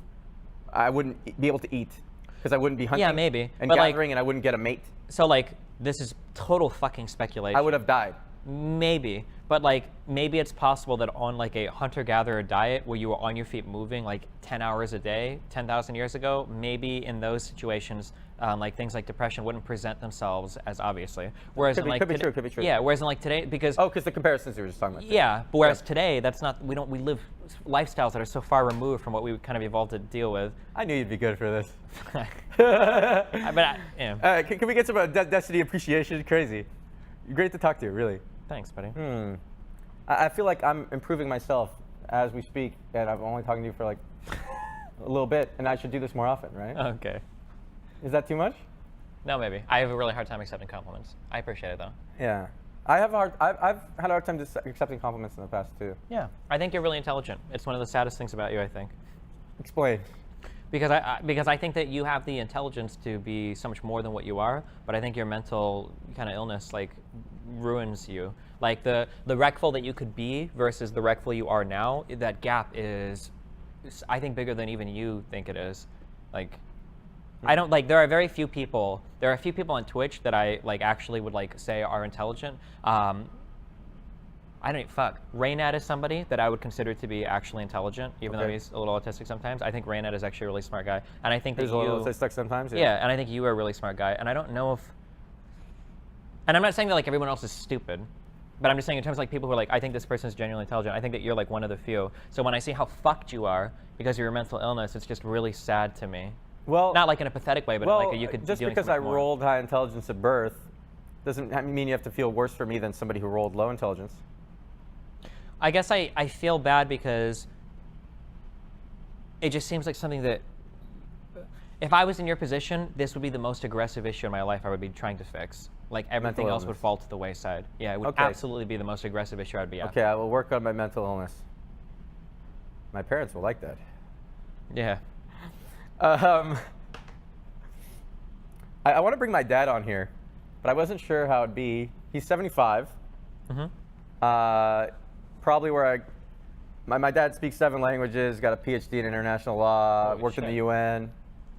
Really smart guy, but now he's getting old, and it's really depressing to watch. He actually can't remember some things, and when he tries to drive, it's like, I watch him go in reverse. And this is like my biggest fear in life. Biggest fear in life, yeah. Getting old. Watching this great man suddenly have so much trouble with basic functions depresses the shit out of me. And I had to stop staying. My parents live in LA, so I was staying at their place for a bit, but I had to stop staying there. But I do want to bring him on before it's too late, so I have his thoughts recorded and who he is. If he's like a standard dad, I don't know what your relationship is like, but I feel like he would really appreciate that. To be included into like the success of his son's life, I think would be like super fulfilling. Right. If you guys have a good relationship, though, I can't really speak. We have a good relationship. Yeah. Yeah. Okay. Everyone's Bible thumping. My dad's really cool. But at the same time, a lot of times I'll talk about some things in my past or whatever, and people will assume that I'm thinking my life was hard. I know my life was easy, even 90th percentile easy, maybe 99th percentile easy. You know, it depends. I mean, I'm a white male and grew up in California. We have one of the worst things. This is the worst crime that humans commit against themselves is we acclimate. A lot of people don't realize this. You've been like sick before, like had the flu or whatever, right? Or had like a cold or whatever. Yeah, of course. The worst thing in the world is not being able to like breathe. When you're like, no, it's super stuffy. And all you can think about is, if I can just wake up tomorrow and take a full breath without having to open, it would be the best feeling in the world. Right. And then 2 days later, you don't give a fuck about it. So like, it's really hard. I know that people want to do it, and I've been on both sides of the fence of being really poor and fucked and destitute, and now being like pretty wealthy. So I totally understand the sentiment. But once you've solved problems in life, new ones open up, and you're not constantly keeping a checklist of all the problems you've solved. It doesn't work that way. All you see now are the new problems before you, you know? So like, do you think a diary would help with the situation? I'm not saying a diary would help. I'm just saying that like a poor person will look at a wealthy person and say like, dude, like you've solved all these problems that I can't solve. How are you fucking still sad? It's ridiculous. But like as a wealthy person, you're not thinking every day like, man, I'm so glad I don't have to worry about whether or not I'm going to pay my bills and I'm get to eat food today. Like these things are solved for you. You get used to these things. Yeah, you get used to it. You acclimate. Gets used to not being sick. And now you think about all the new problems you have, and those are the things you focus on. You know. Right. And I think an analogy can be made that will be specific to any one person's life in chat, and they would agree with you, but not necessarily with rich and poor, but with acclimating to their new environment, whatever's changed in their life. If things have gotten better or worse, but yeah, something to be said is whether someone agrees with you is so dependent on the semantics. Like for example, I wanted to bring up 5 years ago, I tried to make a patent. Oh, I would love to talk about this. So 5 years ago, I applied for a patent, and this system is really shitty. I had to talk to a lawyer and pay him $5,000, which was like the normal amount. And I was thinking, wow, how would someone with an idea get their idea protected? First of all, it's like really hard. $5,000 is a lot. Yeah. So and then it wouldn't. He said it probably won't even go through, and in 2 years I'd find out. If you Google Byron Bernstein patent, it'll come up on Google Patents, whatever. And my idea was for automated access to content through micropayments. And what that is, I was thinking advertising is fucking dumb. Like I open my phone and I go on Twitch and or whatever, wherever, and I see an ad and I have to watch it for 30 seconds or 15 seconds to get to the content. Why is it dumb? I'm valuing my time at less than $1 an hour because I know the person is getting less than a penny for it. If they're getting 1 penny, I'm valuing my time at watching a 30-second ad, $1.20 an hour, right? Yeah. So I'd rather give the person the penny, and there's no system in place for me to automatically give the person the penny, and there is like pay as you go. There's subscribe, which is suddenly saying that I'm going to watch this person 500 times in a month. It's not really true. But the pay-as-you-go system would be so much better. It's a utopian society. It would take a utopian society to implement it because if I mention this, and this is why I mentioned semantics, if I mention the same thing, like, oh, you have to pay for the internet, people would hate that idea. And then it's like the topic of net neutrality or something. But if I mention it in a different way, like, oh, you have the option to not watch ads on your phone ever, then it's just how I worded it differently. And oh, do you value your time at more than $1 an hour? Well, to an intelligent person, the former question actually makes total sense. And I could see, depending on who you are, when someone is like, wait, so you're saying I've got to pay to watch this video instead of just watching an ad? Okay, well, if you watch the ad, you're paying anyway. You're just paying with your time.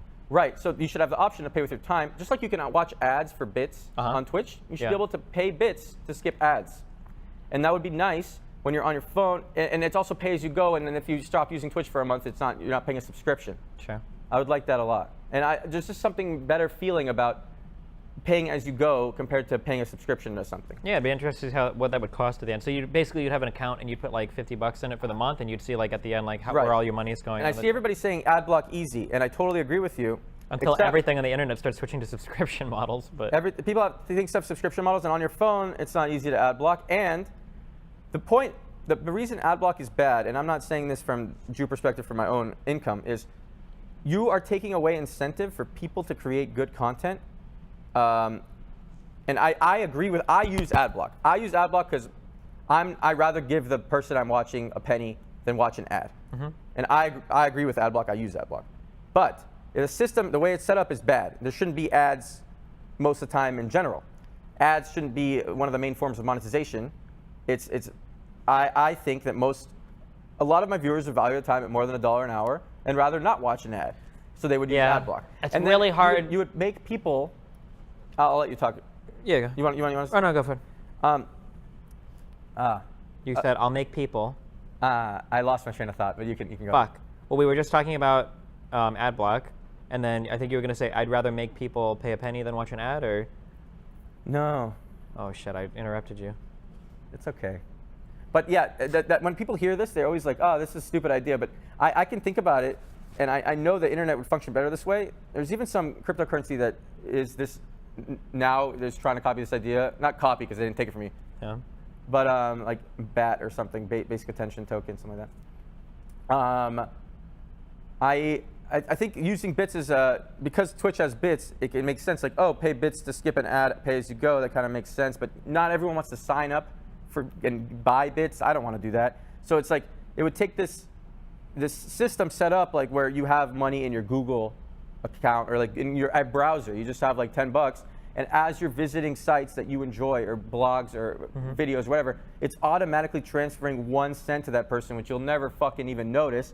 But for that person, really adds up because 10,000 cents will be $100. So if 10,000 people read his article or whatever, you get $100 every time, and then he's feeling like he's correctly valued instead of subscriber models. Like, who knows if he's going to get a subscription? Yeah, you don't have ads shitting on the page. The presentation is better. Yeah, and the ads aren't like making the page ugly. Like, I would be happy to, and Wikipedia asks for donations at the end of every year. I'd be happier to just pay as I go. Here, I'm paying a penny every time I use Wikipedia. And if it was the whole internet was set up this way, even though it's like, oh, I'm paying for internet, it's going to be like $10 a year, you know? It's like, or 20, or I don't know how much you guys visit different sites, but I think it would work really well. I hate that you agree, because I wanted you to have some I wanted to discuss I mean, the only thing I take issue is like when I was like really poor, paying for anything on the internet was like super inconceivable. Paying for my like RuneScape account was a really big deal to me. Right, so you can watch the ads instead though, or have ad block. Yeah. You just don't. Yeah. But there would be better content for you to watch on the internet if everyone was automatically paying the content providers 1 cent, and people would be more incentivized to create content, and like the smartest people would be more likely to make blogs or whatever, give out financial advice or whatever the fuck. All of a sudden, if it was well monetized automatically, and it has to be Google. It has to be a huge company to set this up. Yeah. I don't disagree. Yeah. Sorry. Damn, you agree. Fuck, usually I argue with people about this. Okay. I mean, we could quabble over like implementation, but I mean like. Okay. Fuck, he disagrees. Okay. That's weird, because every time I say it, everyone's like, I don't want to pay for the internet. Fuck that. But he agreed, so. But you pay for it anyway. A lot of people don't realize that. Go on with that. Well, because your time is an important resource. I saw somebody in chat say something that was really sad to me. I totally understand how people think it, though, where he said, you're forgetting that not everybody has different sources of income. Maybe they only have like the one job that they work, so they're not actually being able to do anything else with their time. But that's not true. You can always do things with your time, especially with the internet today. You could be learning an ability, or you could be investing in yourself in some way, reading books.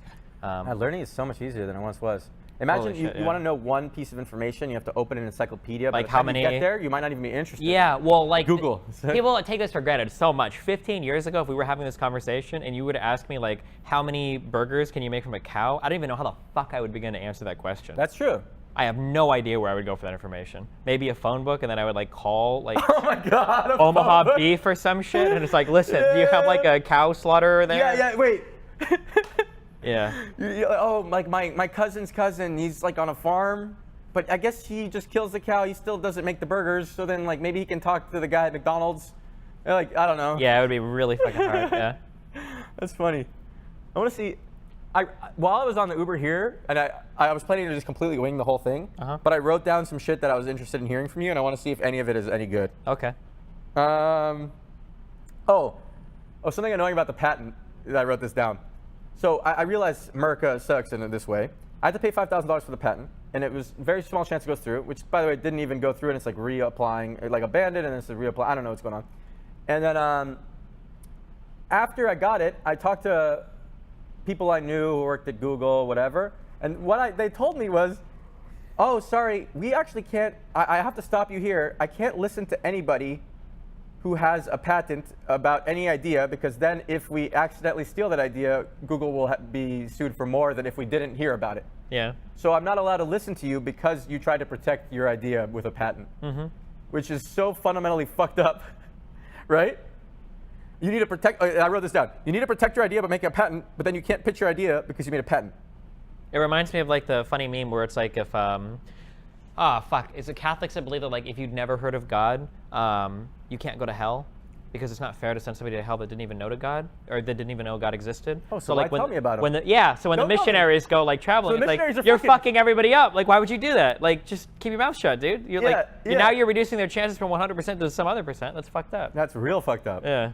That's a great one. So it sounds I kind like that a lot. I really have to go to the bathroom. Yeah, go for you it. think you want to talk to the chat for a bit? Sure, why not? Okay. So something's wrong with my prostate. I pee like sometimes 40 times a day. 40 times a day? Yeah, but I talked to a friend who's a doctor because I was lazy to go to the doctor, and he said it's just like probably prostatitis or something. It's not really a big deal. You should look into that. That's important. And he said I should still go and look into it, but he like calmed me down. And I'm not. Prostate is tied to sexual function. Huh? Prostate is tied to sexual function too. So maybe that's why I don't. Maybe, dude. It could be. Look into it. How do I turn my mic? Prepare yourself mentally for the bizarre. Okay, that'll be our next topic. Okay.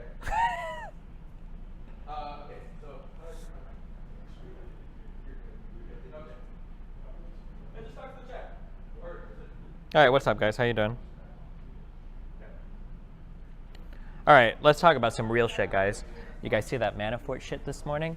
Can somebody tell me why these guys that are involved in like literal fucking international espionage and shit? Why don't these guys have VPNs where they're sending encrypted information back and forth? Especially if you're trying to like bully and tamper with like witnesses and ongoing cases and shit. How could Manafort be so fucking stupid? Which camera? Is this one live right now? The guy was under house arrest, and he's literally like shooting text messages to dudes. Like, why am I reading the exact fucking messages that you're sending? How are you not using an encrypted device? He was only under house arrest. Someone else could have brought him a device that was encrypted to be using like another like tunneling service to send the information through. Holy shit, it's so fucking stupid.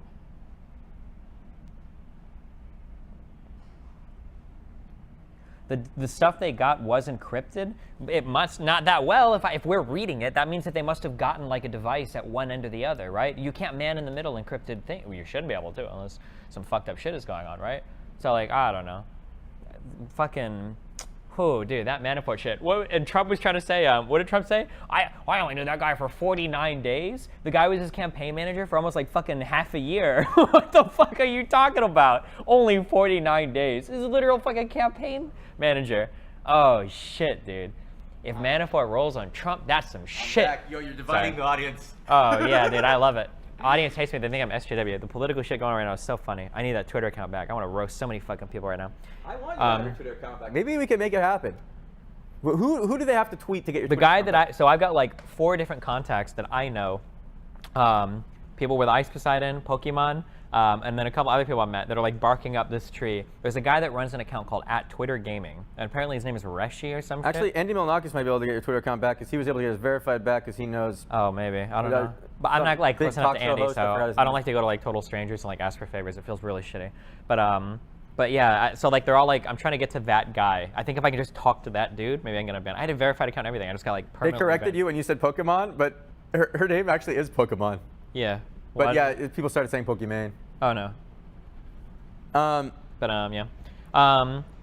So did you really invest your money in that bizarre thing? Or was that a meme tweet? It was not a meme, and I was really hyped on it for that moment.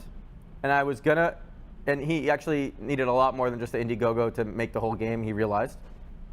And we were both like super psyched and like talking about the game, we were playing the game, right? Mm-hmm. But then we realized it would cause some like feud between us if I actually invested all my money in it. So I'm just gonna do a much smaller investment in it.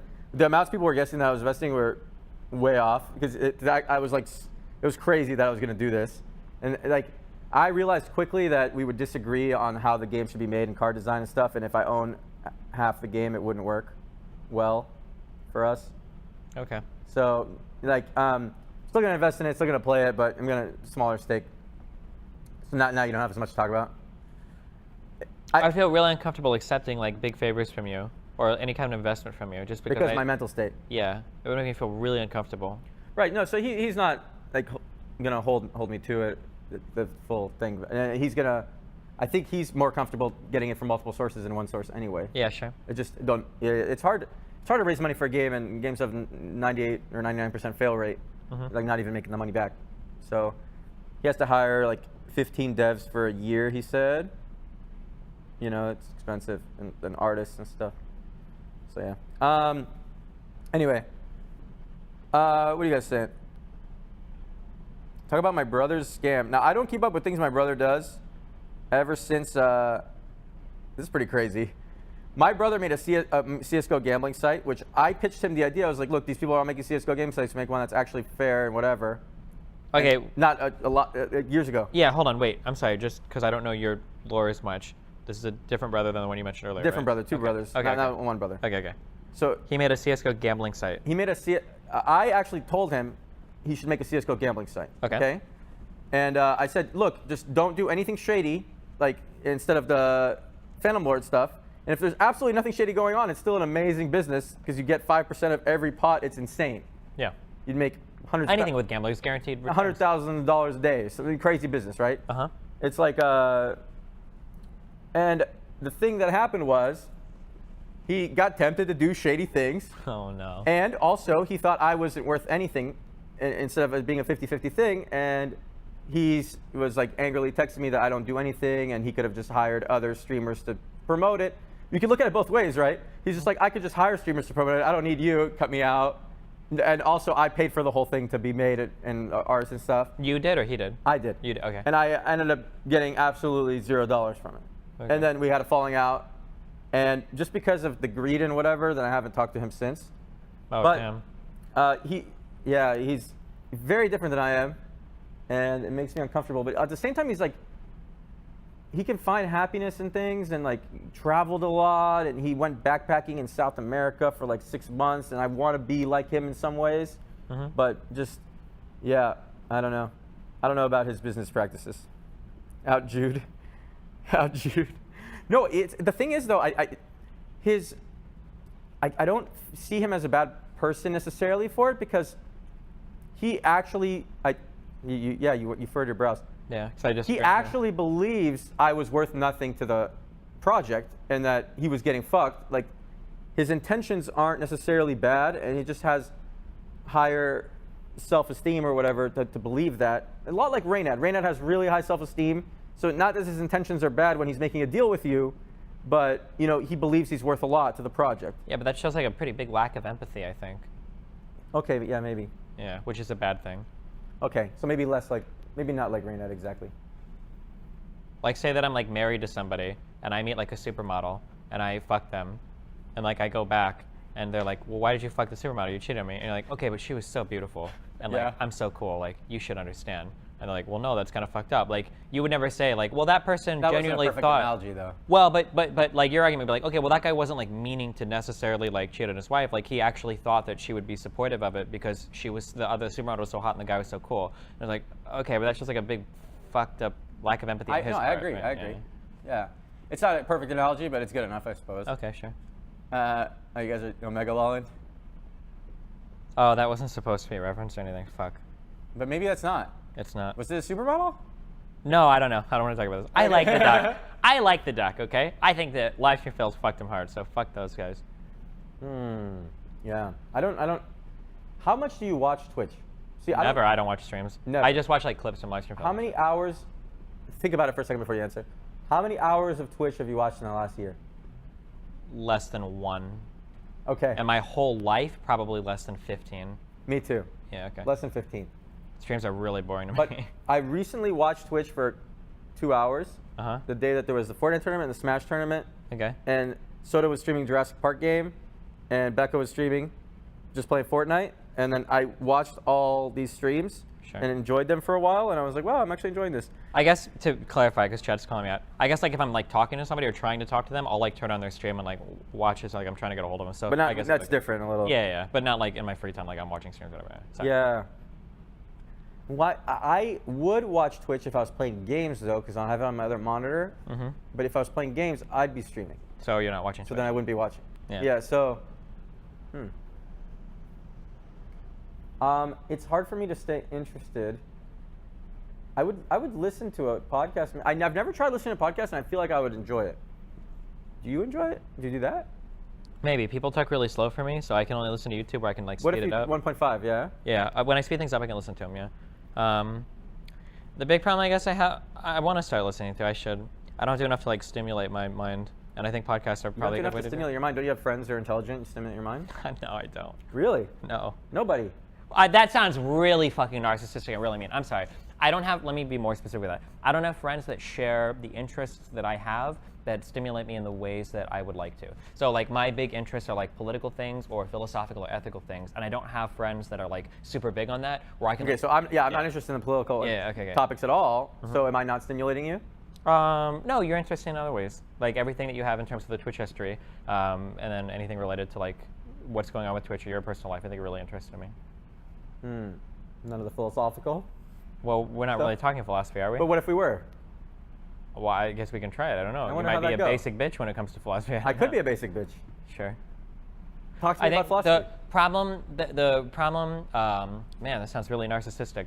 I think that I have for my philosophy, the thing is that like to have a conversation with somebody, you have to have a lot of stuff figured out so that when you talk to each other, because the process of talking to each other is unraveling your kind of like baser ideas to get to more fundamental truths, right? This is like a real conversation. Or if I say, this hero in World of Warcraft or whatever they're called, hunter is better than shaman, right? That's a base level thing, and then we start to tear down and we've got to go in, like, are the skill sets better, are the cooldowns better, are the mana cost, whatever the fuck you talk about, right? Like, is the pathing leveling? I don't know, right?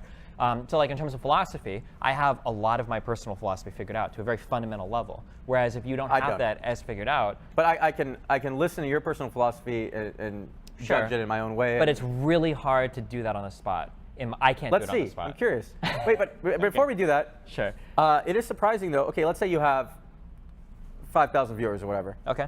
You were streaming yesterday. You had 5,000 viewers or something. Yeah, right? I did my IRL shit. Yeah. And there must be many people in that stream as intelligent as you are, but just being intelligent is not enough for you to enjoy the conversation with them? There are certain qualities that I like in people that I see in myself, but maybe I'm delusional or not, it's really hard to find in other people. Like, Okay. I can get really close to some people. Like, I really... So it's not just intelligence.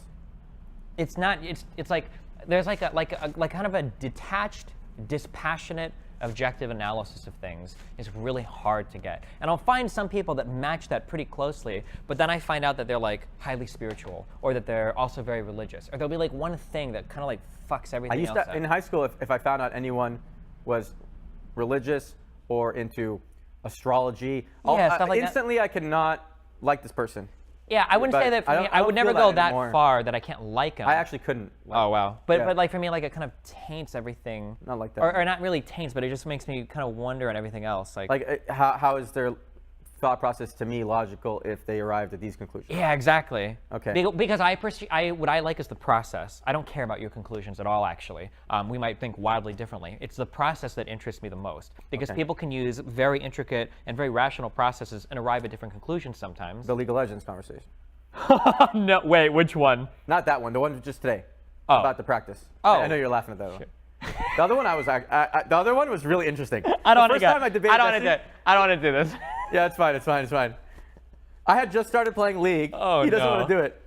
It's fine. You can bring it up. If you bring it up in a non-biased way. It's not biased, Okay. I think. I just started playing League. Let's see if it's biased. Correct. Stop me at any moment. Okay. We're playing League together. And I'm trying to decide, I have 6 items, what item to sell for another item. And I said, oh, I could lose 10% movement speed for like 20% damage or some shit. I don't know. I was looking at it. And then he's like, you should never think about it like that. Is this right so far?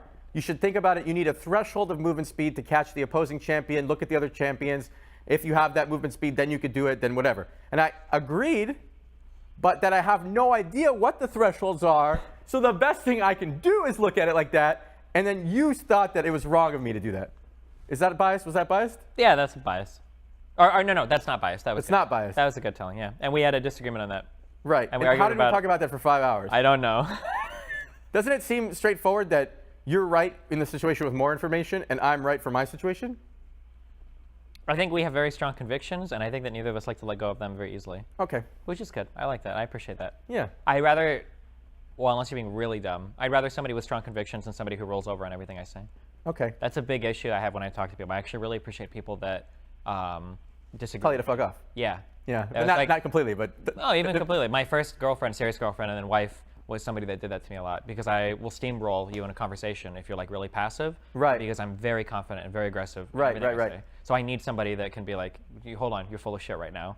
And then they tell me why, you know? I want to get into the philosophy stuff. So what do you enjoy talking about? I don't know anything. I don't understand my personal philosophy, you know. Uh-huh. So let's see. What do you believe? I guess root philosophical belief is that I want to maximize my own personal happiness, my own personal well-being. Okay, well, most people would agree with that for themselves, right? No. Very few people agree with that. Okay, I want to maximize my own personal happiness, but Sure. I don't want to step on too many toes in the way. Yeah, most people typically come from a place of like, I want to maximize the happiness of all sentient creatures or reduce suffering of all Really? sentient creatures. Yeah, or I want But most people, I want to treat humans. Day to day, most of those people aren't donating to kids in Africa. Oh, yeah. You run into a lot of weird shit. Yeah, but I mean, usually I want to maximize the happiness of. I want to maximize my happiness and the people directly around me that I enjoy spending time with. Mm-hmm. That's. I would assume that that's most people. Is that not true? Hey, chat. One, one if that's true for you, press 1. And Okay, 2 if, so here's a question. 2 if not.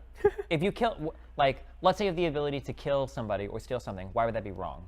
This reveals like what your kind of underpinnings are. Okay. If I. Like John kills Joe because he wants to take his car. Why is that wrong? Why is it wrong to you?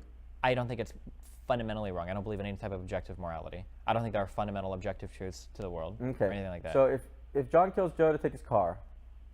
Okay. So to me, Let me work backwards. I like this. Okay, I would want to first assess if I believe what qualities do I not like in people that make it so that I don't think they're as deserving to survive as others. Okay. That's a strong statement, right? One thing you have to think real fast, if that's going to be your basis for consideration, you have to acknowledge then that other people will use a similar basis or could. Right. You got to be careful that they don't deem you as unworthy of survival. Right. But then, I mean, the main thing is we're set up in a society with a government that doesn't allow these things, and we have an immediate punishment.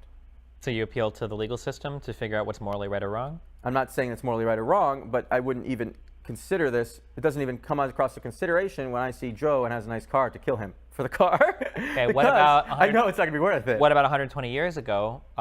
Would you agree then that, like, say, slavery was morally acceptable because the government said it was legal? I wouldn't agree that it's morally acceptable, but, you know, it's like the experiment with the obedience experiment. You know... like the Milgram experiment? I think that's what it's called, yeah. Where you shock the person? Yes, that one. Uh-huh. So I feel like when people are in a situation where their authority says something is okay, they're more likely to just go along with it, and they put the blame on someone else. Oh, it's just my job. Sure. These are like statements of the human condition more so than like a question of what's morally right or wrong, right? Okay. But yeah, do I think it's morally wrong? Yes, I think it's morally wrong. Why? Why do I think it's morally wrong? It's a hard one. Okay, it is a hard one. So why is slavery morally wrong? Or no, well, go back to the original one that we were talking about before. That's killing Joe? Yeah, John killing Joe for his car. Why is that morally wrong? Like on what level could you say you were wrong because of this? Okay, if I actually am considering this and it's not against the law in our society, and there's no, what would I consider? I would consider if Joe is contributing to the happiness of anyone around him or to society whatsoever. Uh-huh.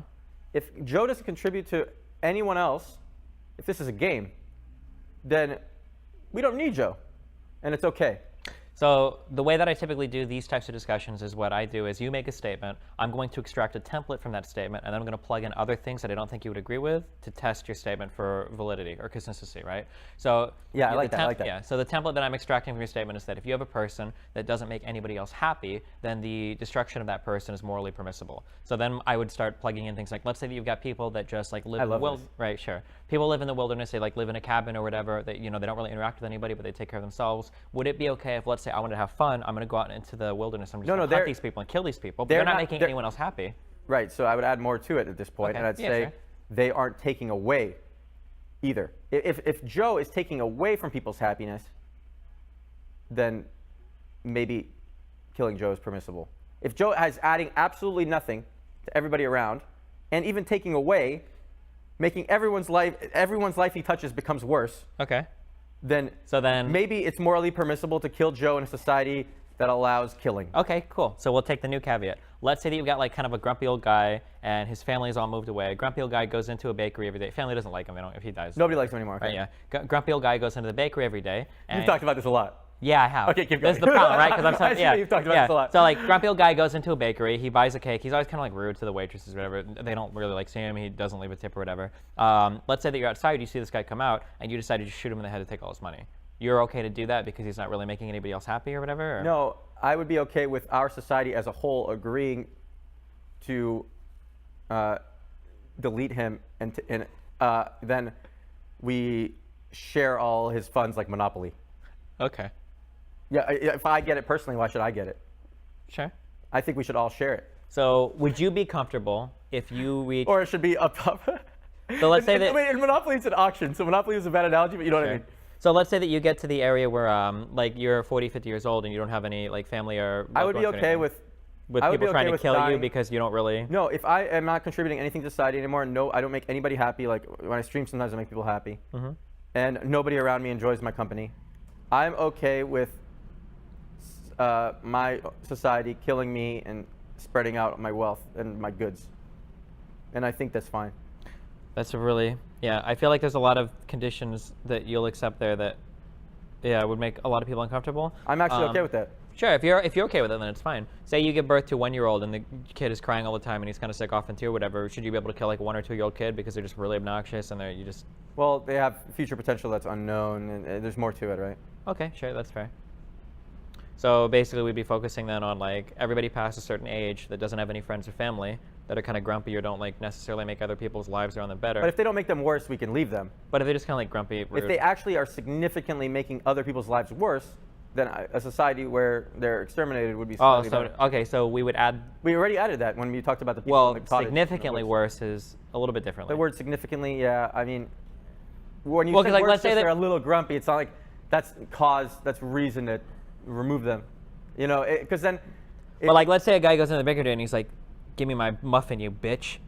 It's okay to remove that guy because now he's. If he does it every single, if we know as a fact, he's a computer program, and he's gonna do that every day for the rest of his life.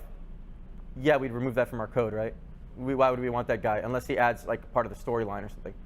He just. Well, he's got a good reason to be grumpy. Maybe he's like a vet. He lost like a leg. He's in pain all the time. It's still okay to like just fucking delete him.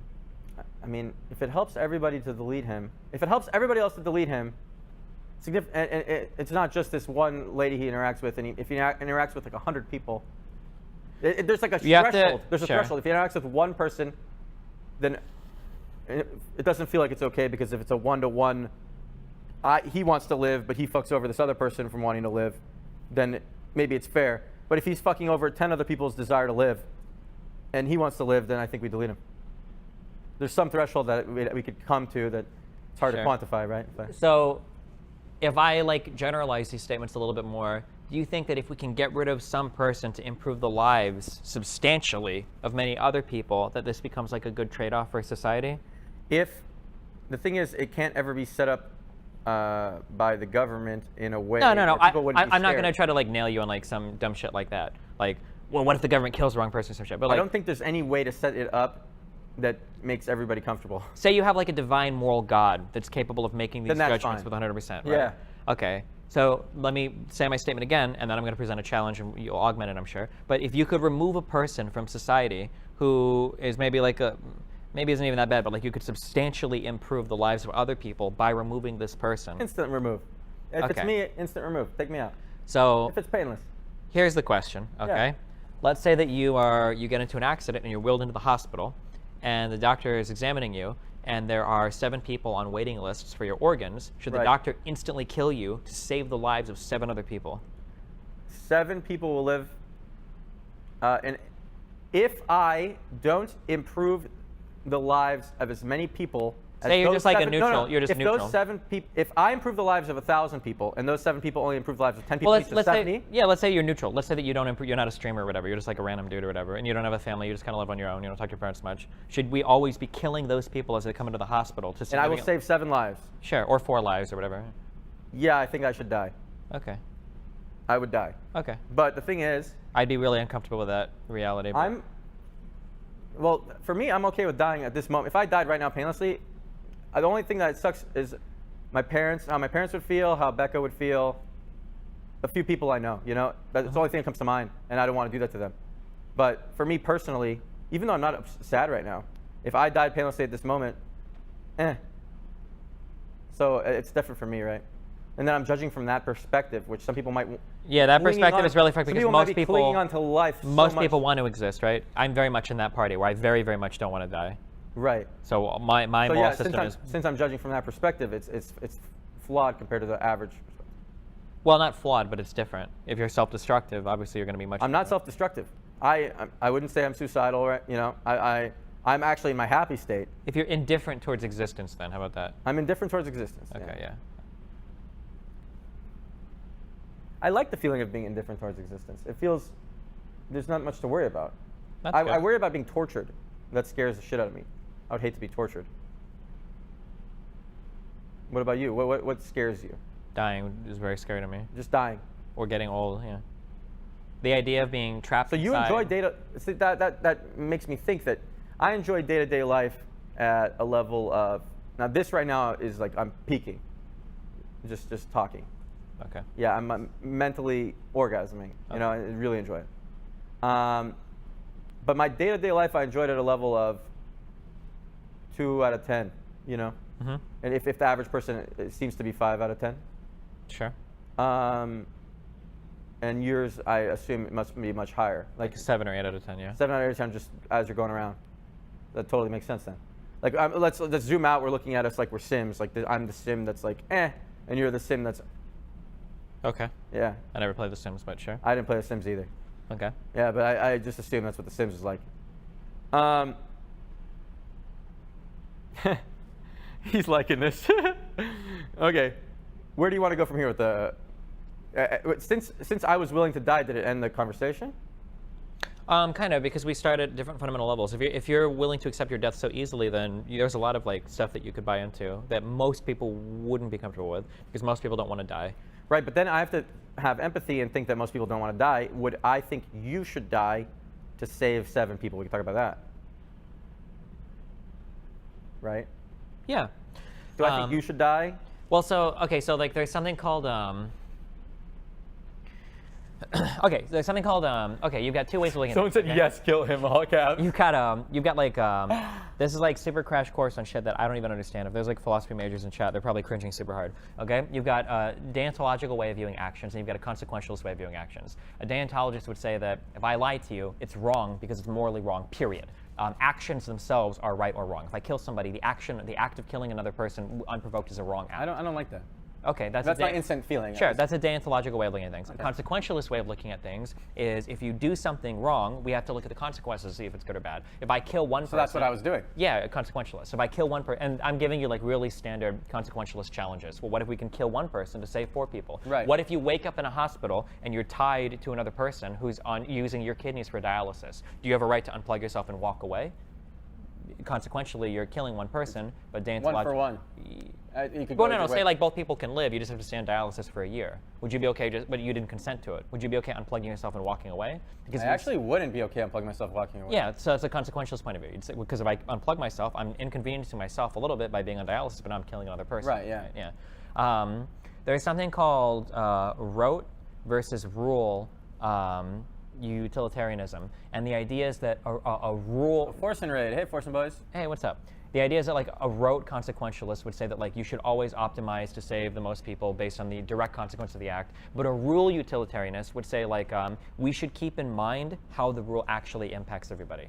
So like a rote utilitarianist might say that like killing 1 person to save 3, that's always a good thing. But a rule utilitarianist might say, well, if we write that rule for society, everybody is going to be worse off because they're going to be worried that they'll That's what I always was be saying. killed. Yeah, so that would be like a rule consequentialist. I was saying that it couldn't actually work because other people are scared and everybody they're in living society would be so fucked. in a less productive way. Yeah, and there's probably, I'm sure there's like books and books that like get like way more into this. But, so that's why I don't even think about it. It doesn't cross my mind because I was saying that. Yeah, because you would have to write rules for society that would actually benefit everybody. Like I don't actually believe in this utopian society being able to exist, so I don't even consider the possibility. But it was fun to think, oh, if I have to die to save X people. Yeah, it's nice to explore these. But I would actually go into those X people and see if how many lives they're directly improving. Sure. And then it'd be all mathematical. That's just a really hard one because you're making such strong moral judgments on people based on and you happiness. Can't know, but if you're a divine being, you were saying. Oh no, but I'm saying that even your divine being, I would be uncomfortable assigning that moral weight. That just because somebody makes more people happy, that this person is a more morally righteous person. That would be something that I personally. You might not be. You might not be uncomfortable with that. So I'm saying it's right or wrong. Right. I'm saying for me personally, because like I don't have any friends, we have to have a rule set. If everyone in society is seeking happiness above everything else, like you do. Then it's okay, but that's not always true. Some people are seeking happiness for their children or whatever, above for their own. You know? Yeah. The nice thing about having your fundamental things, this is very true in a business sense as well. I think Devin calls these first principles. You familiar with that expression? I'm not familiar with any of this shit. I don't read basically that like, it's true of investing, it's true in poker. You have like these first principles that everything stems from. A lot of questions are this is like a nice thing about having this fundamental shit solved, even though it's really hard. There are a lot of questions that some people will wrestle with a lot that are actually very easy if you've got this like fundamental shit solved. Yeah, but there are times where it comes up where you think you might be contradicting your own opinion on a decision. Maybe, but then you solve the underlying Here's stuff. something really weird with investing. Okay. I want to see how you approach this. Oh shit. Yeah, you want to? Okay, here. I'm really curious. So you bought Twitter at $15. Something like that, yeah. Okay. So you bought Twitter stock at $15. When it's at $18, you didn't sell it yet. Okay. Right? But you didn't sell it yet, but you wouldn't buy more at $18, right? Necessarily. Like there's situations where it has gone up, you still own it, but you would not buy more. I mean, okay. That happens, right? With stocks in general. Sure, yeah. That has happened to you? Yeah. So if you still own it, but you would not buy it at that price, why wouldn't you sell it at that price? Because you think it's going to go up more, but then why why wouldn't wouldn't you you buy buy more? more? Maybe you've got like a cap that you invested in and that's all you want? But you usually have some more that you're able to invest in. Sure. Well, You have a risk tolerance. Uh-huh. Let's say you have that risk tolerance. If fuck, I feel like It this has gets to into really complicated maths about investing that I don't understand. No, there's a something, risk. Yeah, okay. Well, because something you're talking about, like, I don't know if there's a kind of like dollar cost averaging or not, but like let's say that I invest $10,000 in a security, Right. and then the price of that rises a little bit. If I invest $10,000 more, my average cost of that security rises, Right. and then if I sell in the future, the gain is technically percentage-wise lower, but in an absolute value, I make more. Right. I don't know enough to really answer whether or not that's the correct or incorrect. But you don't feel there isn't some, if your tolerance for risk is you haven't met your tolerance for risk yet, and you haven't sold this stock you own. Why haven't you bought more? Do you know for yourself? You've been in a situation. Well, like for me, I have a dollar amount. I think for Twitter it was like $10,000 that I invest in this. I'm going to buy it at this price, and then I'm waiting to sell it until a big rumor comes by. But is it logical?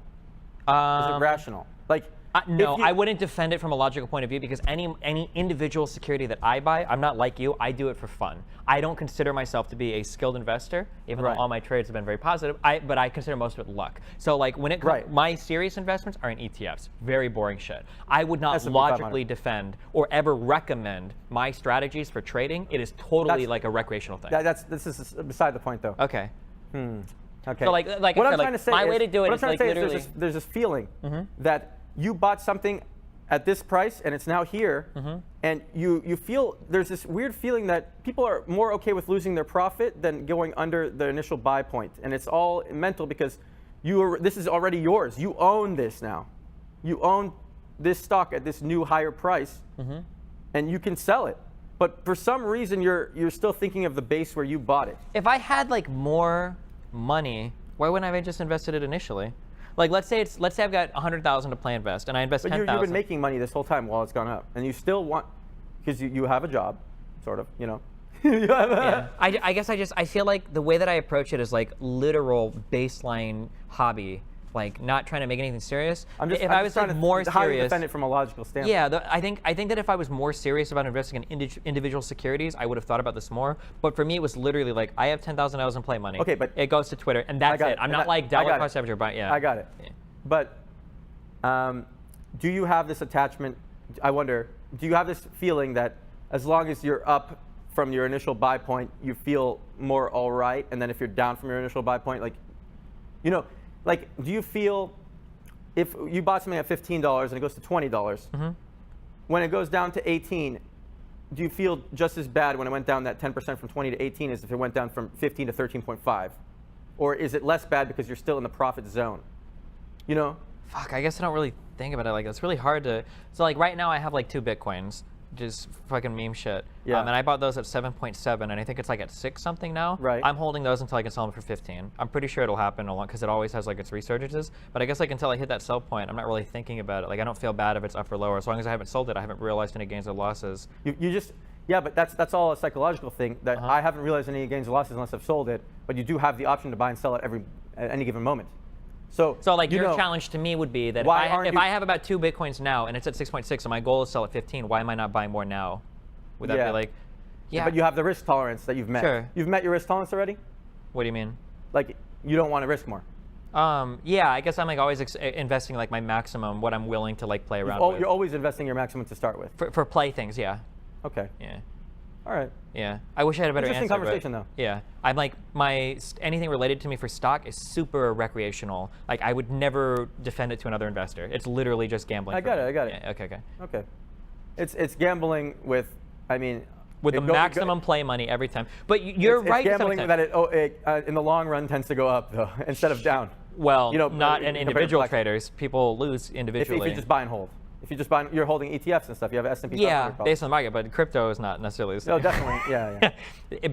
Bitcoin is inevitably trending towards zero. It's just how many like wild rides up will there be before it hits You're zero. gonna have a lot of people disagreeing with you. But, No, and that's fine. no, nobody intelligent will disagree with that. Crypto as a whole I probably has a place. hardly follow crypto at all. Oh, sure. Yeah. Crypto as a whole probably has some place in the future. Bitcoin will not be the crypto that we go into the future on. I mean, I've used it to try to play poker. Yeah. And it's just how slow it is in transaction fees, and maybe it's anyone defending Bitcoin always be like, oh, that's being fixed with this and this and this is happening, whatever. But it's really been shit compared to just depositing with dollars so far. And I do think a system, some of them I like IOTA. Each person verifies their own transactions and moves on instead of miners. I kind of like it a little better. Like when we torrented things and we personally uploaded back. Yeah. I kind of like the idea of that. Yeah, the idea But is I mean, nice. I'm not going to sit here and defend certain ones or whatever. And everyone, people have very close attachments to what they believe in with this kind of Yeah, thing. like and- 99% are fucking retarded, so I totally don't care at all. But this is with how about with everything? Do you feel when you divide an audience, like you say something like that, and let's say they're strong crypto believers, and you're dividing your audience a bit, do you feel like you're less likely to have more popularity in the long run?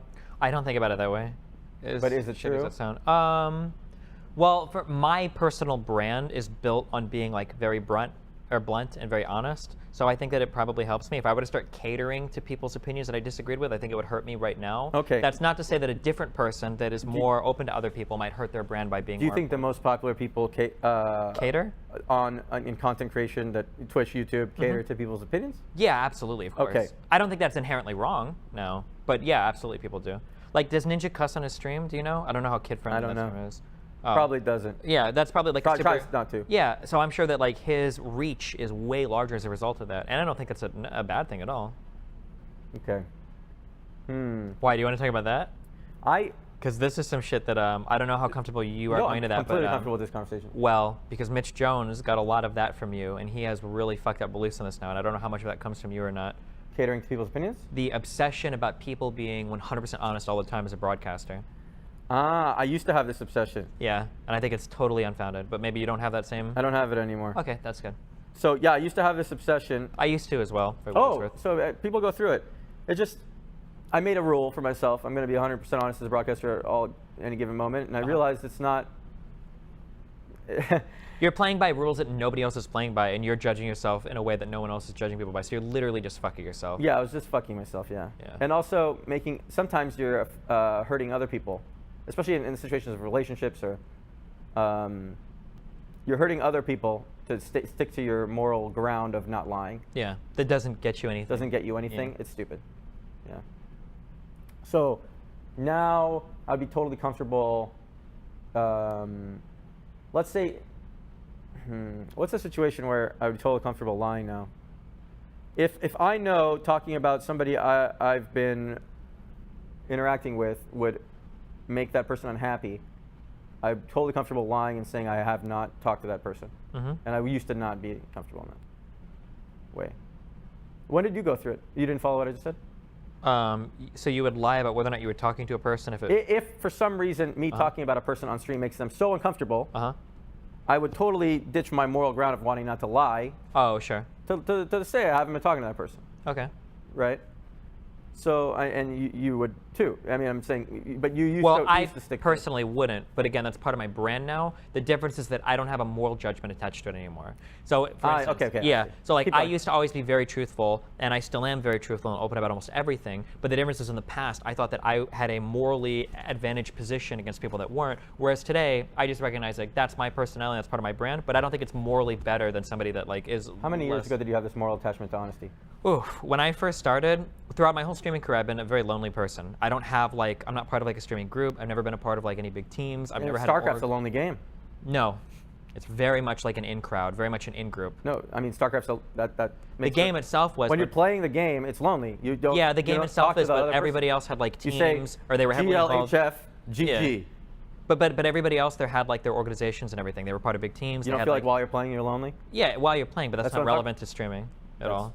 Yeah, but most of the time you're playing. I'm just saying, StarCraft's a lonely game. Oh, sure. Is that Yeah, statement yeah, I wrong? agree with that. I agree with that. Okay. Yeah.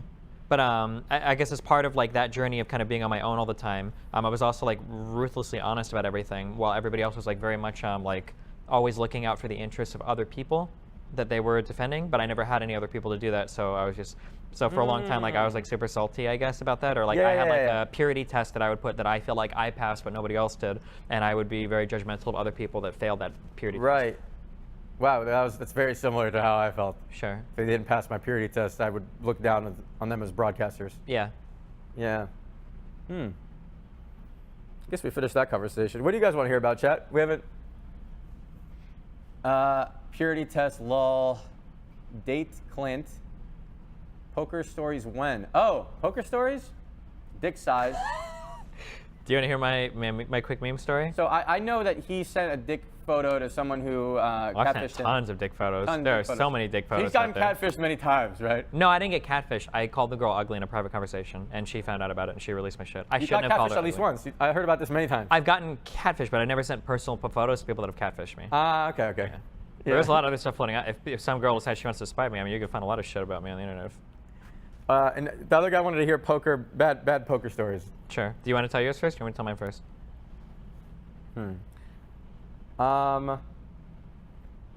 Let me think. I wonder what they prefer to hear. I have bad poker stories of just playing online poker. Or being in Vegas, and or I have there was a charity tournament in poker. There were like two sections of it, and one thing really annoyed me, and I could share that one. It made me salty. Okay. And it's an analogy to anytime people don't know what's going on, and you know what's going on in a certain game, and they're judging based on criteria that aren't correct. It's very frustrating, right? Yeah. Okay. Anyway, I can tell a specific story. I'd absolutely. It was on a turn. I have a gut shot. Okay. Other person says all in out of turn. Okay. And then I was analyzing, thinking, oh, okay, all in for twice the size of the pot out of turn. I think they're just trying to take this pot. And then I decided to go all in because they aren't actually all in, because they said it. They should be. They set it out of turn, and we decided that it was decided by the dealer that they weren't actually all in anyway. Okay. So I said all in, and then they snap called with an open-ended straight draw, which has you just mathematically cannot call. And like if I have ace high, even if I have nothing, right? But I just happen to have a gut shot with a lower high card. It just mathematically can't even call against a higher card. You're saying they snap call. They can't if they've got an open-ended? They can't call on the turn with an open-ended. You're like, what is that, 18% to hit? On? It's about 18, yeah. Okay. It's from the flop 32. Yeah.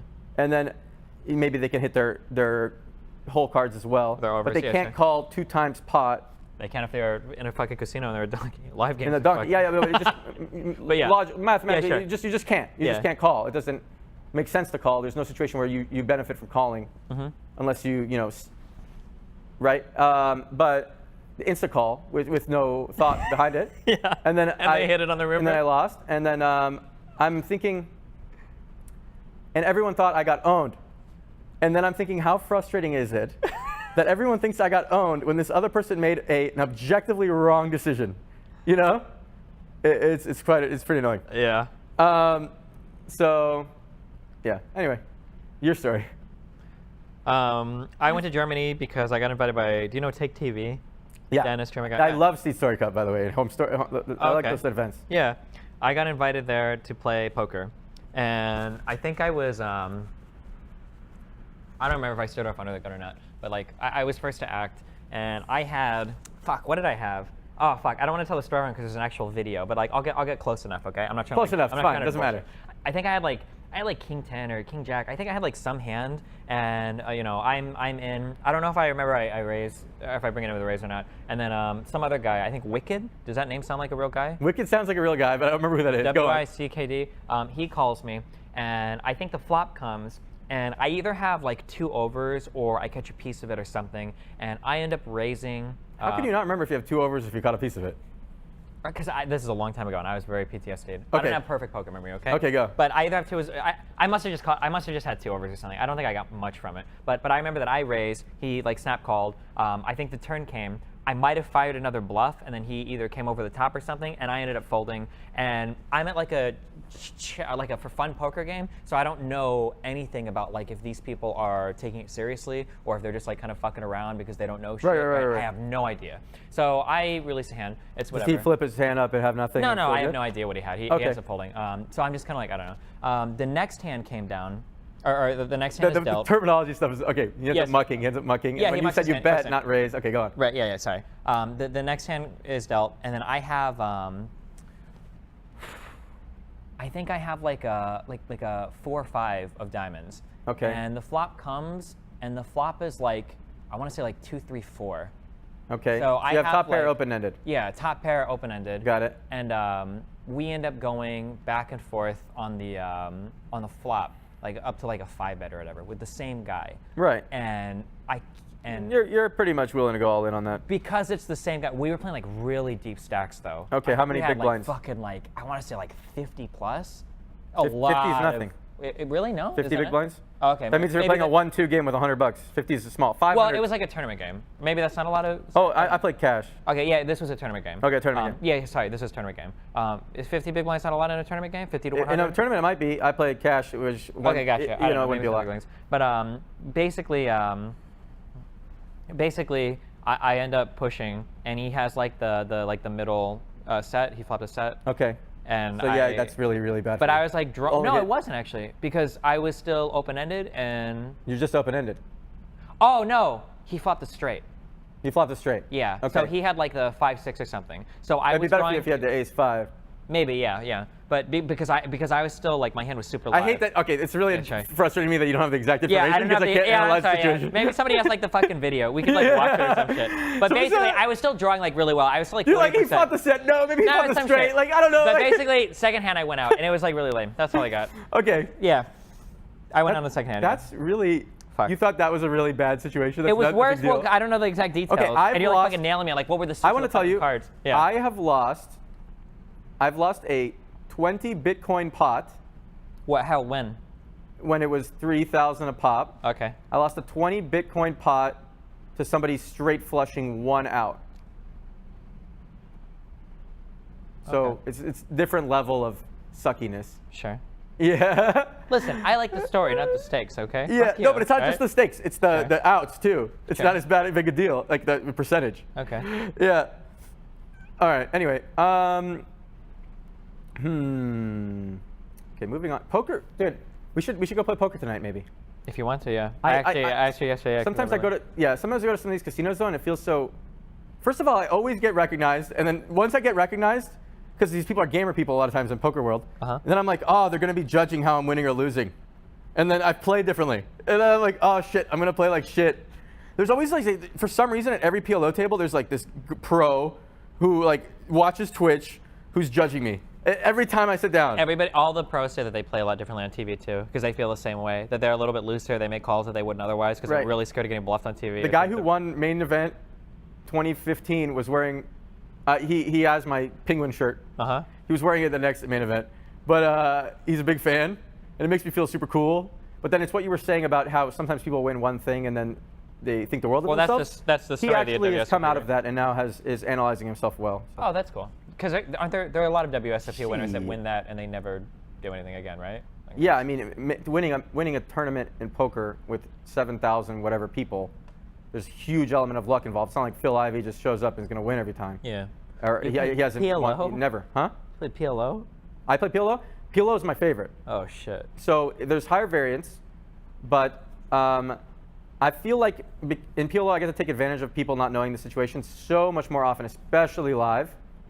They are going all in with hands that just have no. Are they just like people that are playing it for fun that don't really know the game? There's always at least like 2 people at the table who are like, man, I'm waiting for like. The hold'em tables are full. I'm waiting for the hold'em table, and they're like, they're like going all in with like 2 pair for like. Pairs that would be strong in hold'em, but. Things that would be 2 pair and PLO on the turn for like 300 big blinds. We go back and forth, and I'm like, wow. Okay. This guy's just giving it away, and it's there's something fun about it. And also just being able to play more, being able to, you get to play more hands, I guess, and there's so many fundamental differences. I'm talking about most of you probably have never played PLO in chat, so we should stop talking. There's like it's a 4-card poker game. You can only use 2 of your whole cards and 3 cards from the board.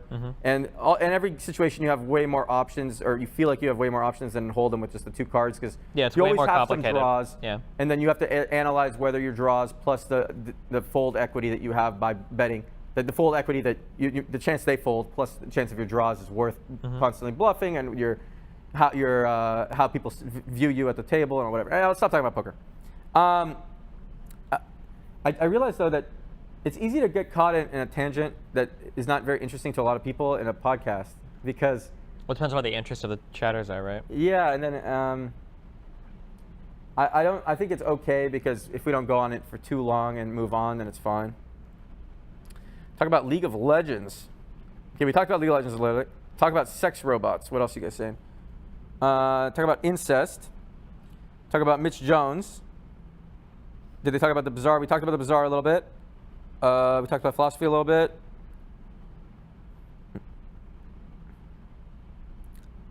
Mia Rose. Okay, I'm just reading chat. What do you feel like talking about? Whatever you want to talk about, buddy. Oh, wow. Fuck, I feel like we covered a lot of bases, so I don't know. What time are we at right now? Yeah, how many hours in are we? Oh, 2.5 hours. That was a very enjoyable 2.5 hours for me. You guys probably would be very upset if we ended it, though, huh? I'm sure we could think of some more things that interest both of us, and interest you guys at the same time. But I do want to play poker with you sometime. It's so fun when you're sitting side by side and you get to talk about the hands after, instead of like, because you fold like 70-80% of hands of poker and you're doing nothing. Yeah, if you're playing live, you have to be social, or in my opinion, you have to be social. It's so boring otherwise. Because live games are so fucking slow compared to multi-tabling, or even a single table online is going to move at like twice the speed of like a live table. So you could get, I'll get 70 hands an hour online per table, and I think in real. Online. Oh yeah, okay. And live probably like, it's like 20 to 30 depending on the table. And I'll be 4 tabling compared to. So if there was like a recording of like the hands I played live, it would be some embarrassing shit, dude. I'm like 3-5 suited. That's good enough for me. Like we're fucking. You're just so bored, right? yeah, because I'm not gonna sit there and wait for like tens or better. Well, you're not playing just to grind though. You're playing for entertainment. Yeah.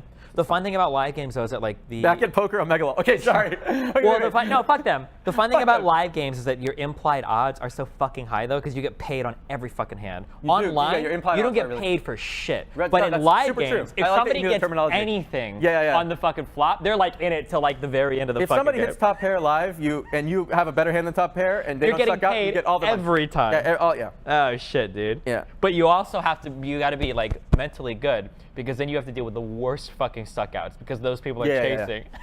The sickest feeling is like when you're playing like some dumb boosted fucking shit that like the flop will come like Jack 7 like deuce, and you've got like Jack 10 or some shit, and then like on the river you see like another 7 fall, and you know that this fucking retard is like, you're like, oh god, no.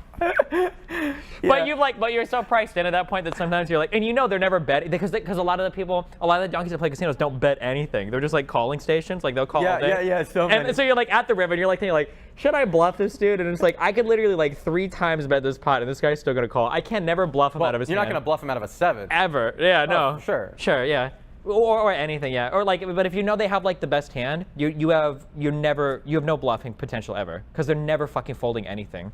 Right, but so that's why actually, if you could make an algo sit down for you, you could make so much money live. If you could make 10 clones of you that never get bored, and you just sit there and you wait until you hit better than top pair, and then you get all their money, and that's all you do over and over and over, then it would be amazing, right? But the entertainment value goes down so much. And like all of my best pots have always been like live. Like in online, like if you get like a fucking full house or some shit, you know, like you're lucky. You're like the fucking calculator comes out. I was like, all right, like what is the best value bet that I can make here? But like in a live game, you can get 2 other fuckers to go like all in with you on the fucking river, and you get so fucking paid, dude. No, and like, dude, I love your passion. Wait, we get so excited and happy talking about poker. Fun. Yeah, it's so fun. Cause like in a live game, like I'll be like super psyching myself out. Like I'll have like the fucking third nuts or some shit, and I'll be like racking my brain. Like I'm in the tank like hardcore. Like okay, and then I like finally do like what I consider to be like the hero call, and like these guys are turning over like they're turning over like pairs, and not even sets, like triplets or some shit. It's like what the fuck? What am I even thinking about? Oh my god.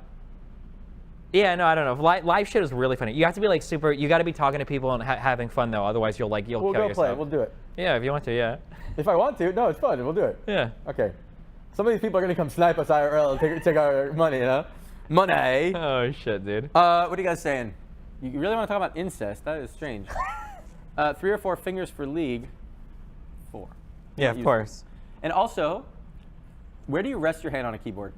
So I rested in like a way that nobody else seems to. Oh, I can actually show you. Yeah. So QWE is like this, and then Control is here. So when I would level an ability, people are always like, how do you level abilities? And they like use their pinky. I would just do like Control Q or WER like this. Okay. Yeah. So I rest my fingers on ASDF, and when I started playing League, I was moving them up for this, and I realized it made me so much slower. And I'm super ingrained into resting on ASDF. It will not change that. That's my whole life. I've been typing that way. Oh yeah, you're like one of the only people that types faster than me. Good job. Yeah, thanks. There's this guy named Moon on Twitch who thinks he types faster than me. He doesn't. Anyway, Okay. What did I want to say? You felt like you were slower moving it up. Oh yeah, Didn't yeah. you rebind? I'd react. So I rebounded after a while. I rebounded all to ASDF, but it took a long time to learn. But I got so much better at the game because all of a sudden I could actually reactively dodge things with my slow ass reaction time as a 29-year-old. You know. Some of your League clips, I say this at your emotional expense, but they were really fucking funny to watch. I know which one you're talking about. Wait, the Zach one? Okay, That was the other what? one's Zach. I'm with a Riven on my team. I'm not talking. It's so ridiculous. Okay, And she just, like, walks away. We need context. We need context. You guys might click. Do not click this link in chat. It will destroy your ears. Let me give context. I'm playing League. This is what happened.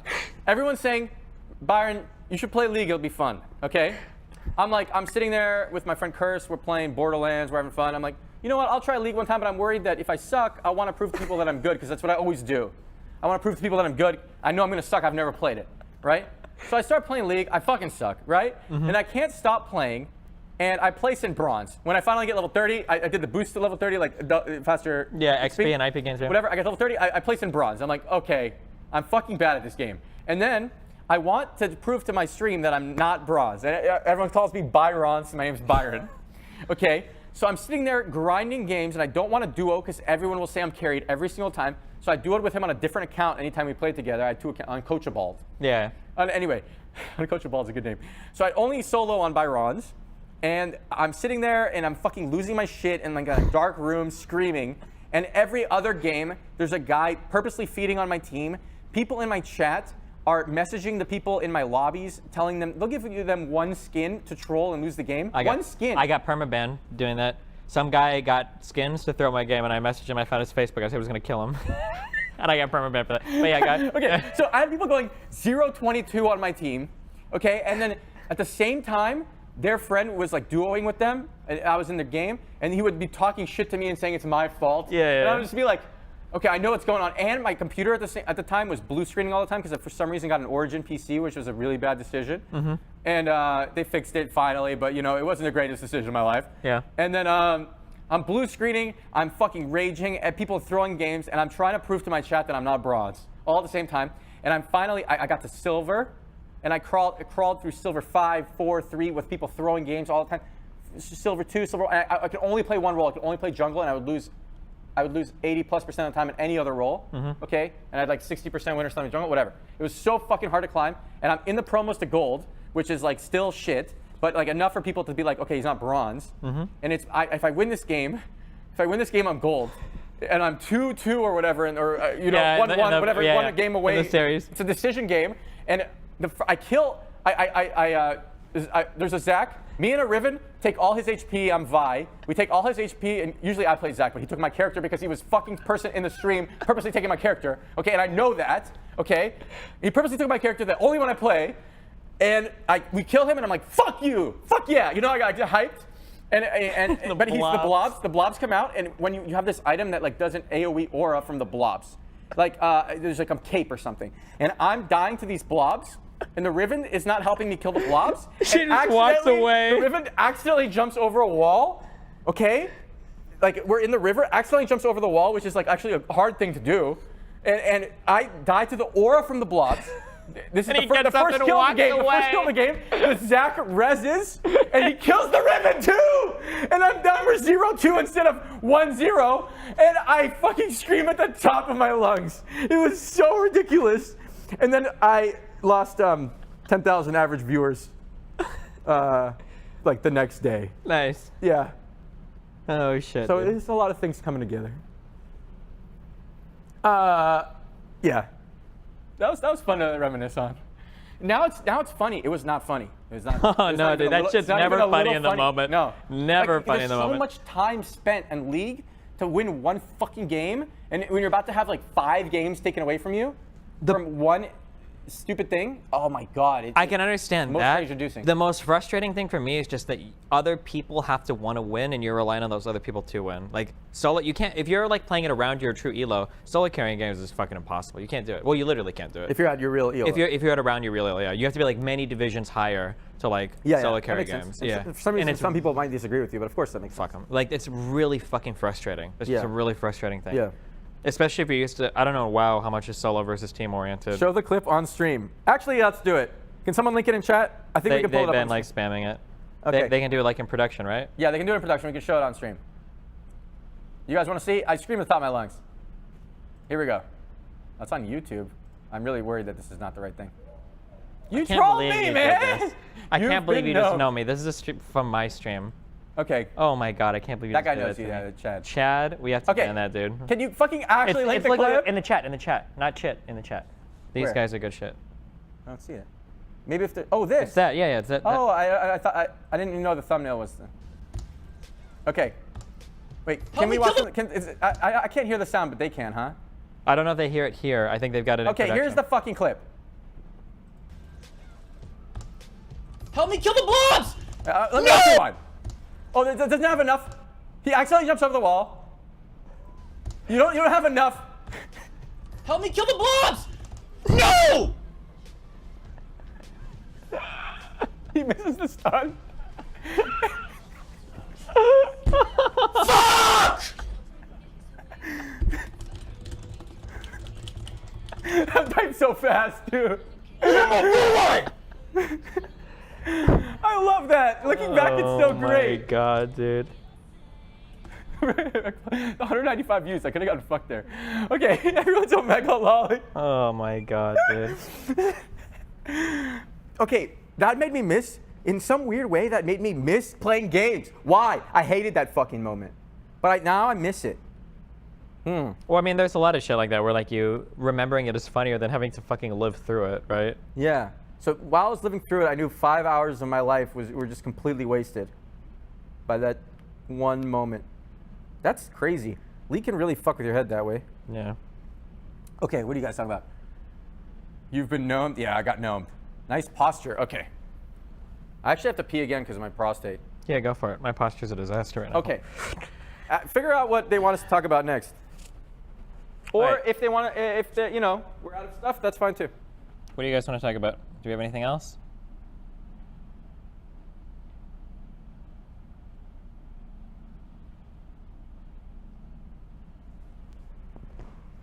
Can we trash some politicians? I don't think Reckful cares about politics much.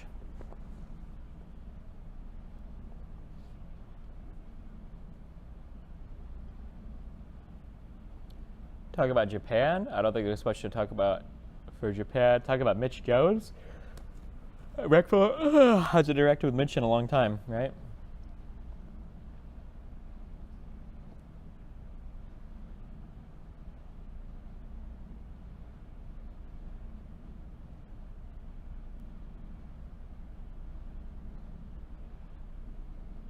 Do you enjoy meeting your viewers at conventions? I do. I actually really like it. It makes me feel cool. When people like follow you around too much, it can get kind of annoying. But no, I actually really like when people come up to me and say hi and I sign their shit or whatever, take a picture. Tesla's future upcoming Japan trip. If I go to Japan, it'll probably be in September. There's no way I'm going end of July. And then Tesla, if I go to Japan in September, Tesla's going to be probably out of business before I go to Japan.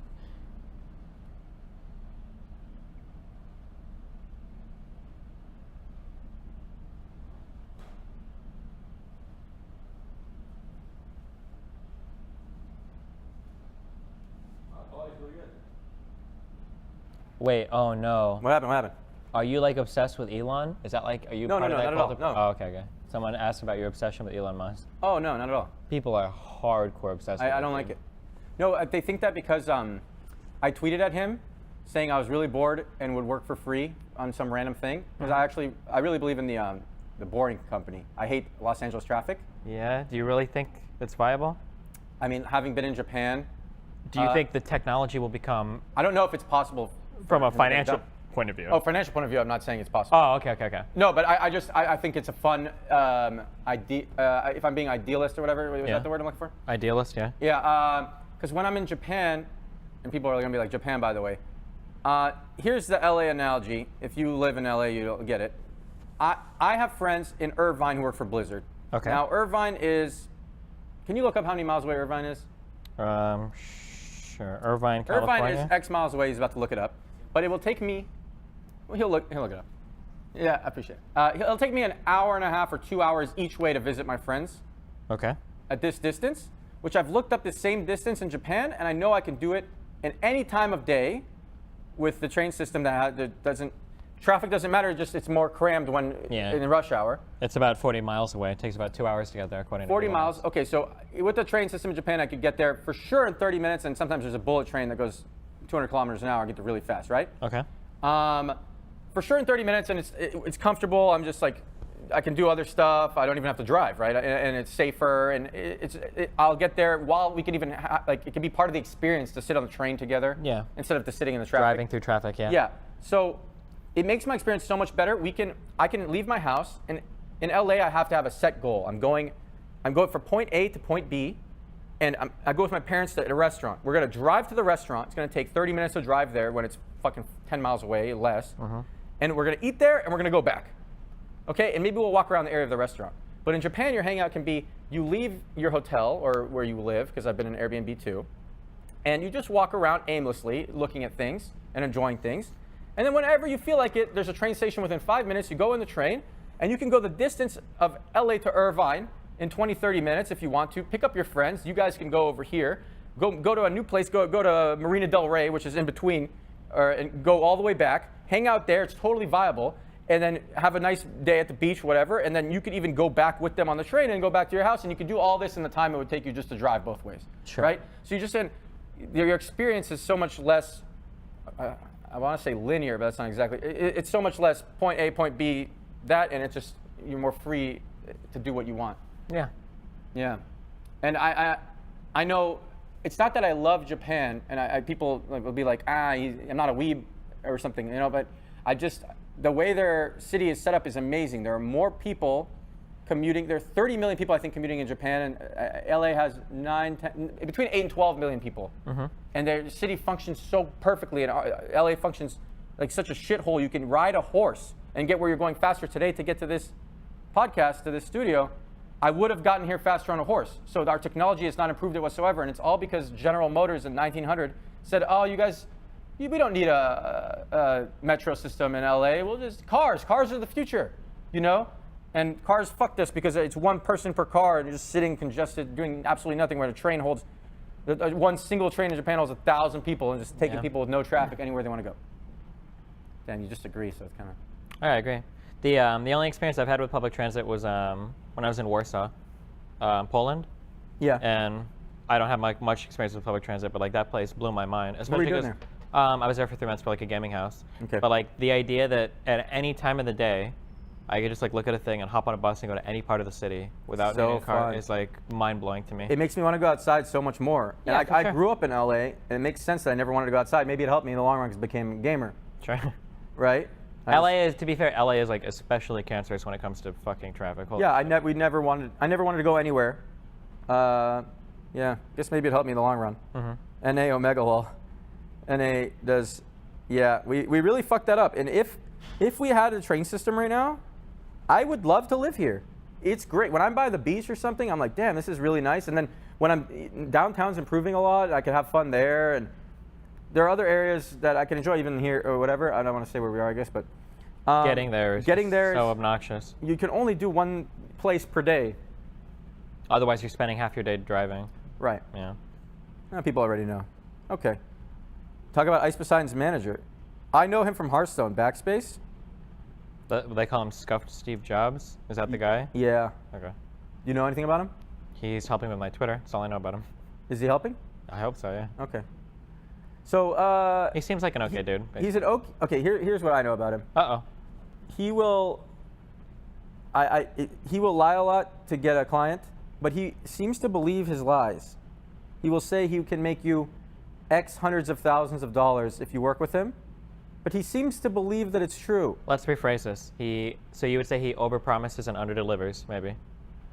Yeah, actually, he even does straight up lie sometimes. Oh, because okay. he was telling me.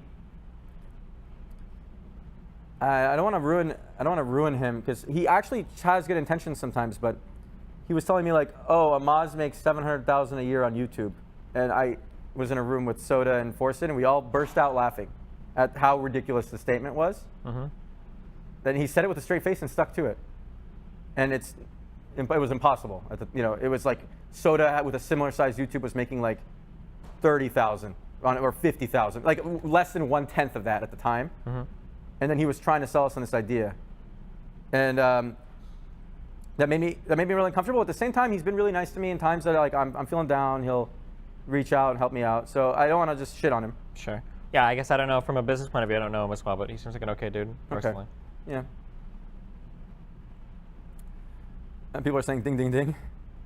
Call Ice, he's going bankrupt. I was thinking Ice's life seems very difficult because I heard on a podcast. I actually watched it on stream. I watched a podcast of him, and he said something about. I don't want to. Let's not get into that too much. There's not much to bounce around here with the Ice stuff. I probably agree with you for most of it. Ice's life is pretty difficult, super fucked in a lot of ways. Yeah. Yeah. Some of it his fault, some of it not his fault. People are saying do it. What do you think about it? You wouldn't want to live his lifestyle, right? Fuck no. Yeah. not Super worth it for me. stressful, has to cater to his viewers a lot. The kind of like the reality TV show-esque stuff is not very entertaining to me, but it is a much broader appeal. I'm not saying it's not entertaining. I could be entertained Well, by it. let me rephrase this. It wouldn't be entertaining enough for me for the sacrifices I would never want to live that experience. It might be fun to watch, but I wouldn't want to live it. Okay. Like watching Jersey Shore is fun for me, but living with them in that house would be fucking hell. Okay. I can relate to that to some. There are weak periods in my life where I'm feeling like right now, all of a sudden I could be on an RV fucking doing dumb shit, you know? Sure. But then I definitely wouldn't want to live it for a year. True. Yeah. I mean, that being on an RV doing some dumb shit could be fun depending on the crowd, but like Ice's crowd are not people that I ever want to hang out with. Fuck, those guys are crazy. Crazy kind of brings me out of my element a little, and it excites me for a moment. Okay. So, I'll just do. It gets me out of routine, and I like that. It goes back to the mental illness thing, maybe, right? Because just boredom is my ultimate fear. My fear of boredom is greater than my fear of anything else. Yeah, I understand. That's scary to me, but okay. That's scary to you. It sounds like you're scared of being alone with your thoughts when you say that. Yeah, it's getting deep. Yeah. It's true, I guess.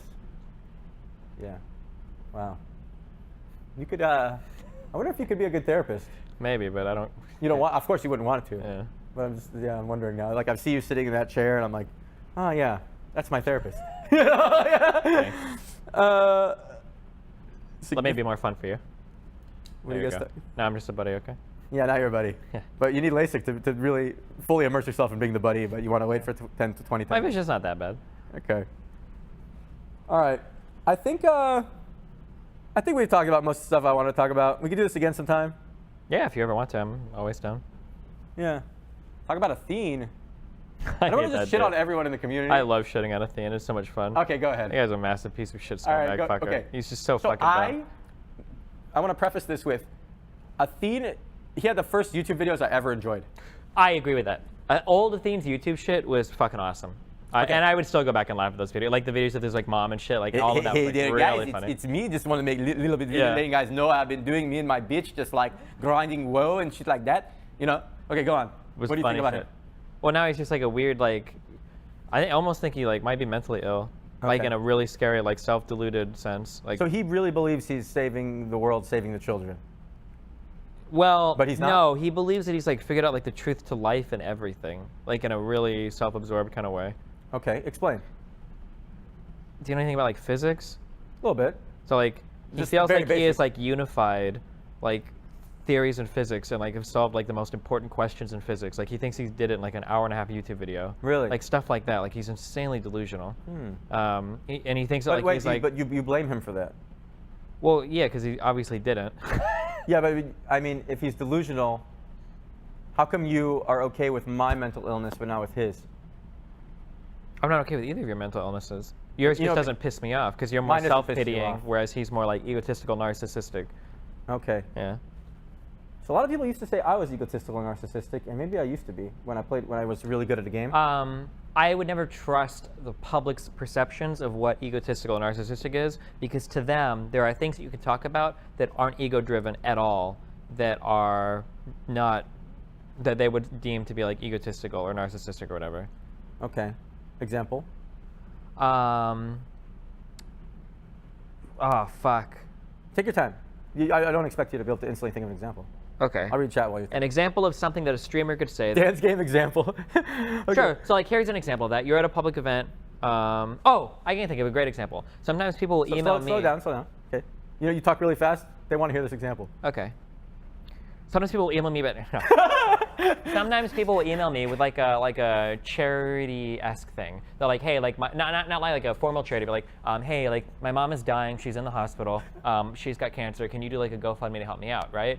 And no, I'm never going to do stuff like that. Of course. Because if I say yes to you, how can I say no to anybody else, Exactly. right? People will hear something like that and they'll be like, he is so fucking egotistical. Like, it's so narcissistic that he wouldn't help. Or like, if you don't stop and talk to every single fan at an event, when people are like constantly coming out with you, like depending on what you're doing, you just don't have the time, you know? And people will say things like, oh my God, like he's such a narcissist, right? That's true, So yeah. there are judgments that chat can make where like they're very narcissistic. Like they'll say like, oh, that guy is super narcissistic. And it's like, well, no, he's not really. Like you're just kind of being dumb there, right? Yeah, I totally. Okay, I can. The thing about fans stopping you, and I do feel the need. I feel the need to talk to every single one, and I do because I know they'll look at it a certain way where it'll hurt them that I didn't take the couple seconds out of my day to talk to them. Yeah. But I do realize from my perspective that it'd be totally reasonable for me to keep walking with my friends and get to our destination and enjoy ourselves. Sure. But I feel like the amount I'll hurt them versus the amount that I value my own enjoyment at an event for an hour is. You light somebody's day up when you do that. When you Yeah, stop fuck at someone's the- day up. No, you light someone's day up when you stop and talk. Oh, about it. fuck someone's day up if I don't. Yeah, sure, yeah. Yeah, or either way you Yeah, want to look at it. Yeah. I don't really feel like I light their day up when I talk to them because I'm like, I feel they have this realization. I always have this feeling. Maybe they call it like imposter syndrome or something. I have this feeling that they're gonna have this realization that I'm just this normal dude that's not that interesting. Yeah, when they imposter talk to me, syndrome, yeah. I'm like, what are they gonna like about me? I'm gonna say hi, how you doing? Oh, you enjoying the event? You like any games? Yeah, I don't like any games right now. What am I gonna say that's gonna interest them at that moment? You know? And I'm gonna shake their hand, take a picture, and they're gonna feel, oh, he wasn't as cool as I thought. Sure. Yeah. I don't think most fans think that. They're just happy to see you. In the Right. I can step outside of myself and see that, but while I'm living it, I feel boring. Sure. Yeah. One big problem that you have is I think that you see yourself as Byron, and you see the highlights of your streaming stuff, and you think that the only reason people like you are because of the most exciting things that you do on stream. And I think you fail to realize that a lot of your fans just like you for reasons that are a lot more simple than that. I think that's a big problem you have. I think it's one of the reasons why you get definitely true. Yeah, you get lost in your own head sometimes. When you feel like, if my stream isn't super entertaining, why should I even stream at all? This is a waste of time. Whereas most of your fans would say, like, dude, like just like play a game or chill or whatever for 6 hours, even if you're not at your absolute So best. much trouble doing that. Yeah, right we would now. still appreciate that stream. But I don't actually. What made it hard for me is I don't actually play games now, so it feels artificial. I have to get on my computer, which I haven't used a computer in almost a year, hardly at all. You know, I haven't. Okay. I don't even. I'm just using like this thing. Sure. You know, and then typing on it, and then I'm like, Do you not? You Pretending- don't like playing games? That's not enjoyable for you at all. it doesn't get me off anymore. Yeah. Could you play like Bravada or some shit? poker? Yeah. You need a stream delay to play poker? I've actually been approached by all the major poker sites for sponsorship, but you need to. Some of them you need to not live in the U.S. and you need a stream delay, and the stream delay really ruins my enjoyment. Yeah, of it streaming. really does. Yeah. Yeah. So, play PoE. I play PoE for like an hour or two on stream. A lot of these games I can play for an hour or two. I'm like the dad now that can get enjoyment out of seeing somebody else play it for a bit, or playing it for an hour or two, but I can't play it for 10 hours because I don't have an end goal. I used to have like, I want to be the best at this, the rating system. Yeah. And you still strive to get higher ratings in games. But I also enjoy like just playing games if they're enjoyable to me. So you would enjoy playing Like I play like single player games. How about unranked league? Fuck no. That game is cancer. But you would play But, it like- ranked. You would like- play it ranked. Yeah. But like I can play like single player games and get great enjoyment out of those if they're good. Yeah. Where it sounds like you would never play a single player game. You'd never even consider it. If I wasn't streaming and I just try to play a single player game and enjoy it, I can't see the enjoyment. I want to see the enjoyment. I would love to see the enjoyment. And I miss. But this I sounds chased like that feeling when I was a kid that I got that crazy enjoyment from like just fucking. I was at school and the fucking clock. I'm watching it tick. I'm like, Sure. I can't wait to get home to play. What is like when somebody says clinical depression, what does that mean to you? In terms of like how you think somebody like who's clinically depressed feels, or you view yourself as clinically depressed. What like emotions does that feel like to you? An inability to find enjoyment in most of life. Okay, I think that's fair. Because a lot of what you say sounds like a depressed person, not like somebody that like. But yeah, a even lot in of my people happy think. state, even in my happy Yeah, state. a lot of people are under the impression like depression means you're sad all the time, but not really. Sometimes it's just like everything is just kind of eh.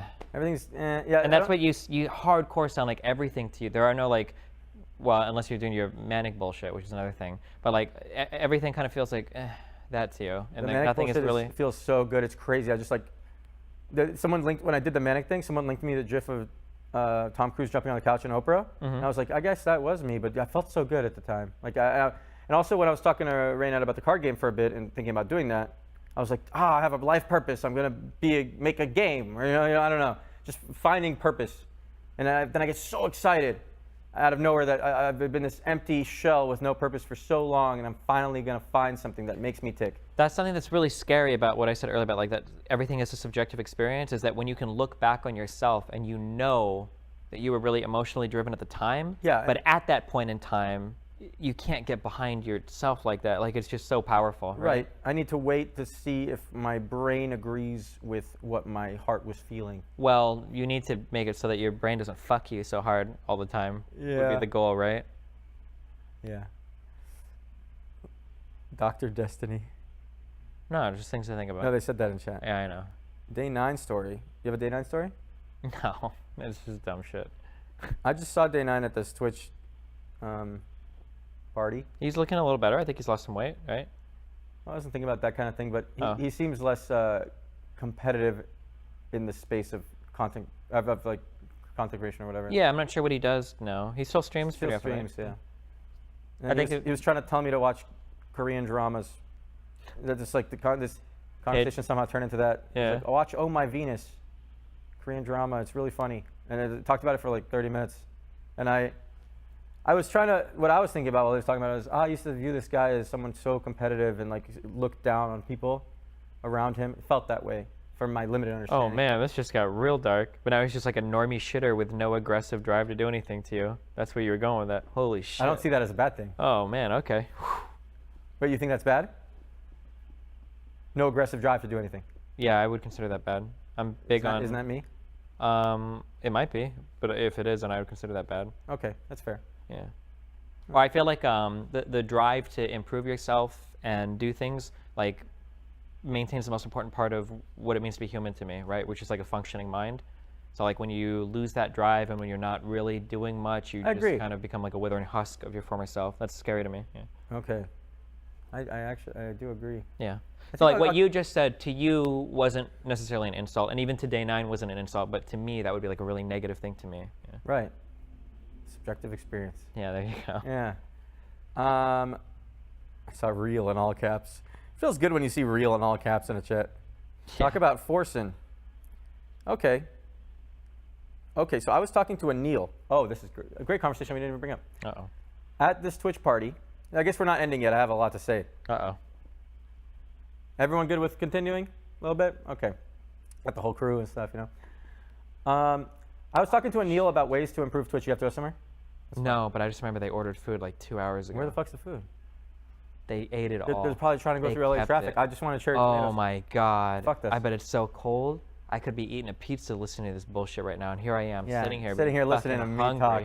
Unbelievable. listen. Okay, so good. I'm talking to Anil. Okay. And he's like, it really depresses me seeing so many Twitch streamers, such great, successful people, struggling with happiness because they're on the grind. They're so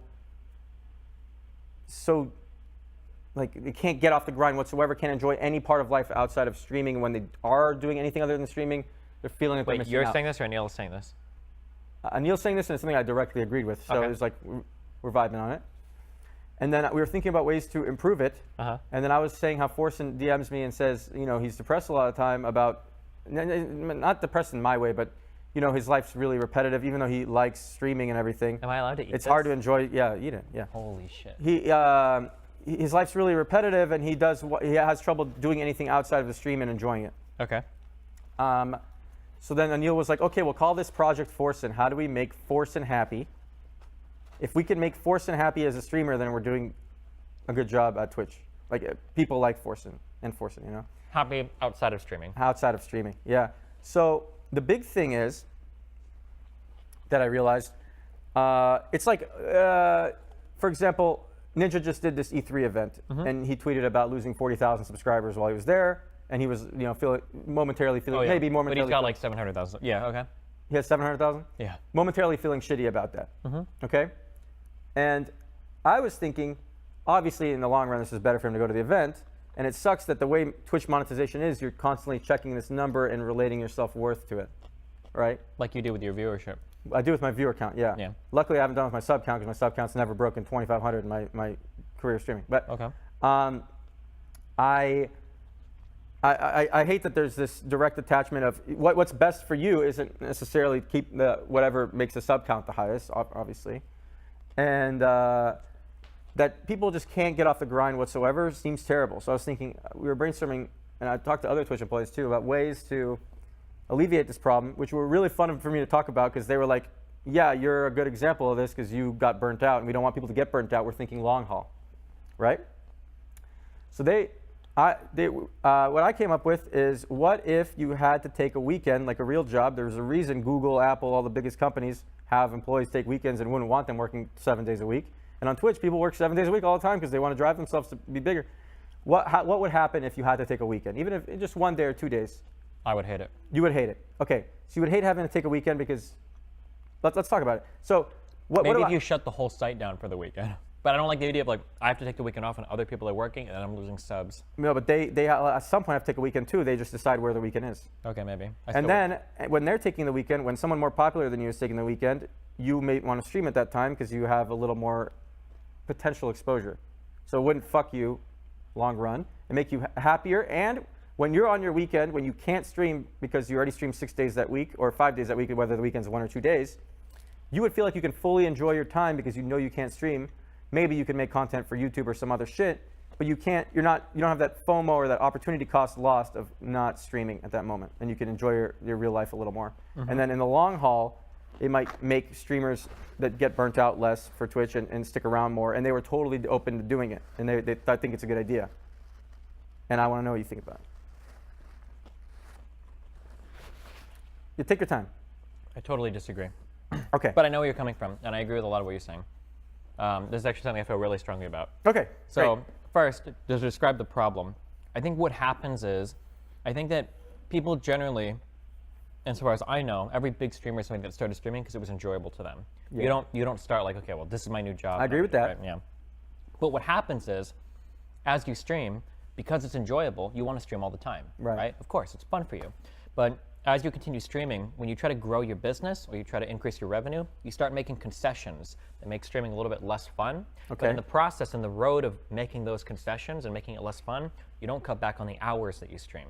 So you started streaming 7 days a week, 10 hours a day, which is fine. You love it. It's great. Then you start doing things to increase the revenue, which makes it not quite as fun, but you're making way more money, but you're still working 7 days a week, 10 hours a day, and it's like, oh shit, what happened? Now I'm fucking miserable. Okay. I think that's like a big problem. So for that specifically, I can't relate because I haven't made the concessions because I thought that it was worth more to me to be happy while streaming. Careful because you're not representative because I get it. I'm not representative of most people. But just saying that, yeah, you said your statement, people trying to make more money while they stream instead of just it being the hobby makes them less happy. That was your statement. That doesn't go against my statement, which is people taking a weekend. Yeah, I guess so, would like make them more, it doesn't. no, counter. you're right. I guess like I just don't see the weekend helping people because you still have all the normal problems that you would stress about while streaming, and I don't know if just taking 2 days off Or one day off would necessarily make you feel better. You have a more balanced life. I mean, you. Yeah, care I'm about not really people bad around about you. that because I don't do anything in moderation. I guess I'm pretty. Yeah, a lot of professional gamers don't do anything in moderation. But I guess mean, there is a reason. There's the same reason that Google wouldn't want employees working 7 days a week for 10 years. Should apply to Twitch not wanting streamers to stream 7 days a week for years. You get burnt out, and in the long run, they'll be less productive. I guess it's like it's so weird because like like you can take a break from your job if you're like a software developer. You can take a weekend off, and you're not like software developing when you're hanging out with your family. Or you're not software developing when you're hanging with your friends. But as a streamer, everything you do is your job. Right? If I go out and I take a picture and I put it on Instagram, I'm marketing my platform so that I can increase my stream, right? So you can still do things that benefit your job while not streaming, but still, but at the same time, you at least balance your life slightly better than streaming 7 days a week because you're. It's possible, yeah.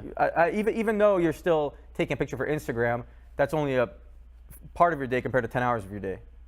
Yeah, maybe, yeah. So you and then on the free time, you'll enjoy it way more than you currently do. If you take a day off right now, it's probably very difficult to enjoy knowing you have this FOMO, this opportunity cost feeling of, if I was streaming, I'd be gaining more followers, subs, making money, whatever, you know? I guess I can't really help because I like my mind doesn't work like that at all. I would be interested in seeing that tested. Will you take like 10 streamers and you tell them like, we'll compensate you for lost subs in this time, and then we just want you to force yourself to do this, and then at the end you kind of survey and you see like, do you feel like you're a lot happier as a result of this or whatever? Something like that would be really interesting. But it doesn't work as a test with just 10 streamers because then they're feeling that other streamers are getting ahead of them meanwhile. Well, that's why I said which like, if you do all the platform at once, then you don't have to feel like other people are getting more ahead of you meanwhile. Sure, I'm looking at like the pragmatic though, because you could never do that. Right. Yeah. But that's what I'm saying, like at the beginning, like maybe some Twitch small would, streamers are like, I need to catch up. I want to stream 7 days a week. Yeah. But it might even help them catch up or be a net zero difference. If they're net zero is a browser, that's fine. Be a net zero difference if the bigger streamers have to take breaks and then allows them to potentially capture viewership from them. Yeah, maybe. Trickle down. I guess I would just be interested. Twitch would have to extra compensate you to make it worth your time, so that you're not worried about losing out. Because, like I said, I don't think you could do the whole site at once. But I'd be really interested in seeing people that take breaks if that actually helps them. For me, it doesn't help me. I hate taking breaks because I would rather be streaming, and I don't feel like I'm doing anything when I'm on break. Right. Like even here in LA, like I need to be streaming or making connections or talking to you or being on. I always feel like I have to be doing something. I get that. Yeah, but I enjoy everything I do. I'm very much enjoying my time here right now. Yeah, I mean, okay, so yeah, if you had the 1 day weekend you needed every week, it would. But everyone else had it too. That 1 day you'd be miserable. Yeah, like I guess for me, like the grind is like the most enjoyable part of my life. So I always want to be on the grind. Everything about it is super fun to me. Getting into arguments about politics, playing games, all of it is still like, this is like, if I like, I don't know how to say, like I would be doing it anyway. Like this is what I would want to do. I get that, yeah. Yeah. But not everybody feels that way. Not everybody feels that way. So like, I was talking to Tim the Tapman at this event, E3, and he takes a day off every week, and he feels like he gets to enjoy family time and have a more balanced life, and you know, he's always tried to do that. It makes him happy, makes him tick, and I feel like most people would, maybe Would even like you. that? I feel like most people, maybe even you, in the long run, would benefit from 1 day off per week. I wouldn't, but I don't have like mental issues related to streaming. I enjoy it every day. But I agree with you. You agree I'm that like most people would? Yeah, I think so. I think so. Yeah. Okay. All right. That's why it's really hard for me to get into that space because I've got to do a lot of like empathizing there. So it's a little bit hard for me to guess how. I understand. It's like when I had to empathize with the one person dying for the 4 people if the person really wants to live. A little bit, yeah, sure. Yeah. Okay. So what do you guys say now? Oh, so about how this relates to Forsen. I mean, how it relates to Forsen is I don't even know, maybe he already takes a day off. He streams 6 hours a day, I know that. I don't know if he takes a day off. But and there would be ways to make him happier for sure. Did you feel like he was happy when you guys were hanging out? Was he happier when we were hanging out? He didn't like Hearthstone that much, and that's what he had to do. And he wanted to be able to do the variety gaming, which is now what he's doing. But the grass is always greener, right?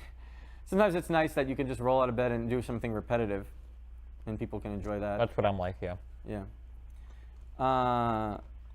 Yeah. What do you guys say now? Tell Destiny to debate again. You don't debate people anymore? I mean, it's hard to without my Twitter because I can't bait You people really into need it. your Twitter. Yeah. Okay, let's get the goal of this stream. Let's get Destiny his Twitter back. How do we do that? Okay. I basically just need to talk to somebody that works there. That's like the goal. Yeah. Okay. But we need our people here. They don't know how we can help. How do we achieve this goal? Like, There's nothing you guys can do. Nothing we can do.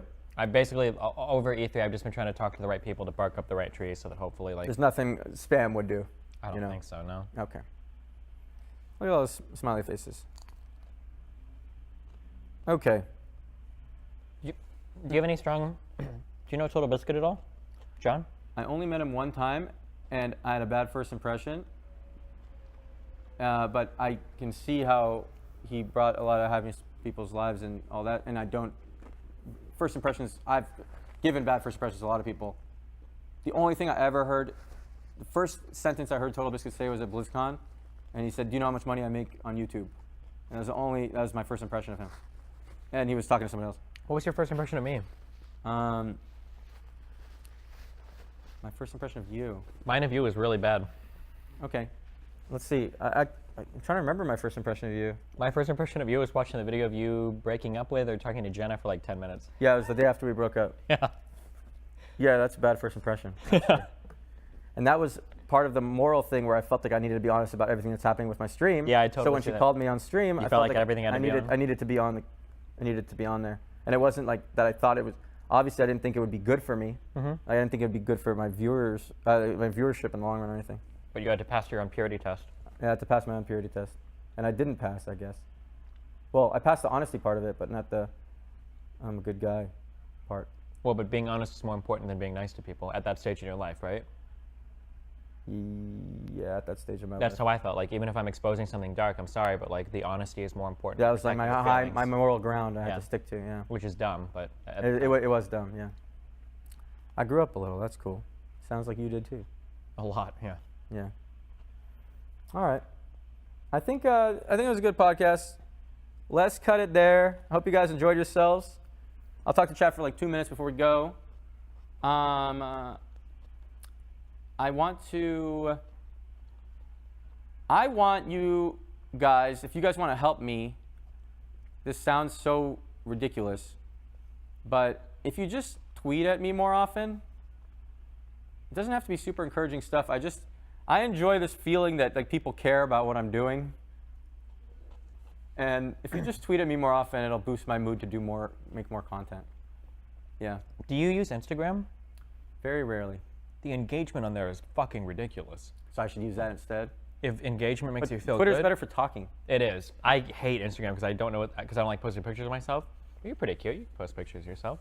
I don't like posting pictures of myself. Well, just of whatever you're doing. Like on Twitter, when I had like 40,000 followers, Yeah. if I like made a tweet and I got like 200 interactions with that, I would consider that really good. And then 10 times on Instagram. On Instagram, I've got like 2,000 or 3,000 followers, and I get like 300 plus interactions on Right. everything I do. So the ratio engagement is insane. actually 15 times there. Holy Per shit. follower, yeah. Yeah, I feel like I get like more than a tenth of my viewership engaging. But on if you every- know that the engagement's lower on Twitter than Instagram. maybe it'll wear off after a point, but I'm still amazed that like if I post a story, I'm getting like Yeah, over okay. a tenth of my audience is engaging on every single. Like if I could, no, I don't think that'll ever get old. Because if I could tweet and I could get like with 40,000 followers, if I could get 4,000 likes or retweets on every tweet, I would never get bored of that. Right. That'd be No, if I insane. got more, yeah, it sounds ridiculous, but if I just got more likes per tweet, Mm-hmm. I would tweet my thoughts more often. And then I noticed I tweeted like the most times I've ever tweeted in one day, like a couple days ago.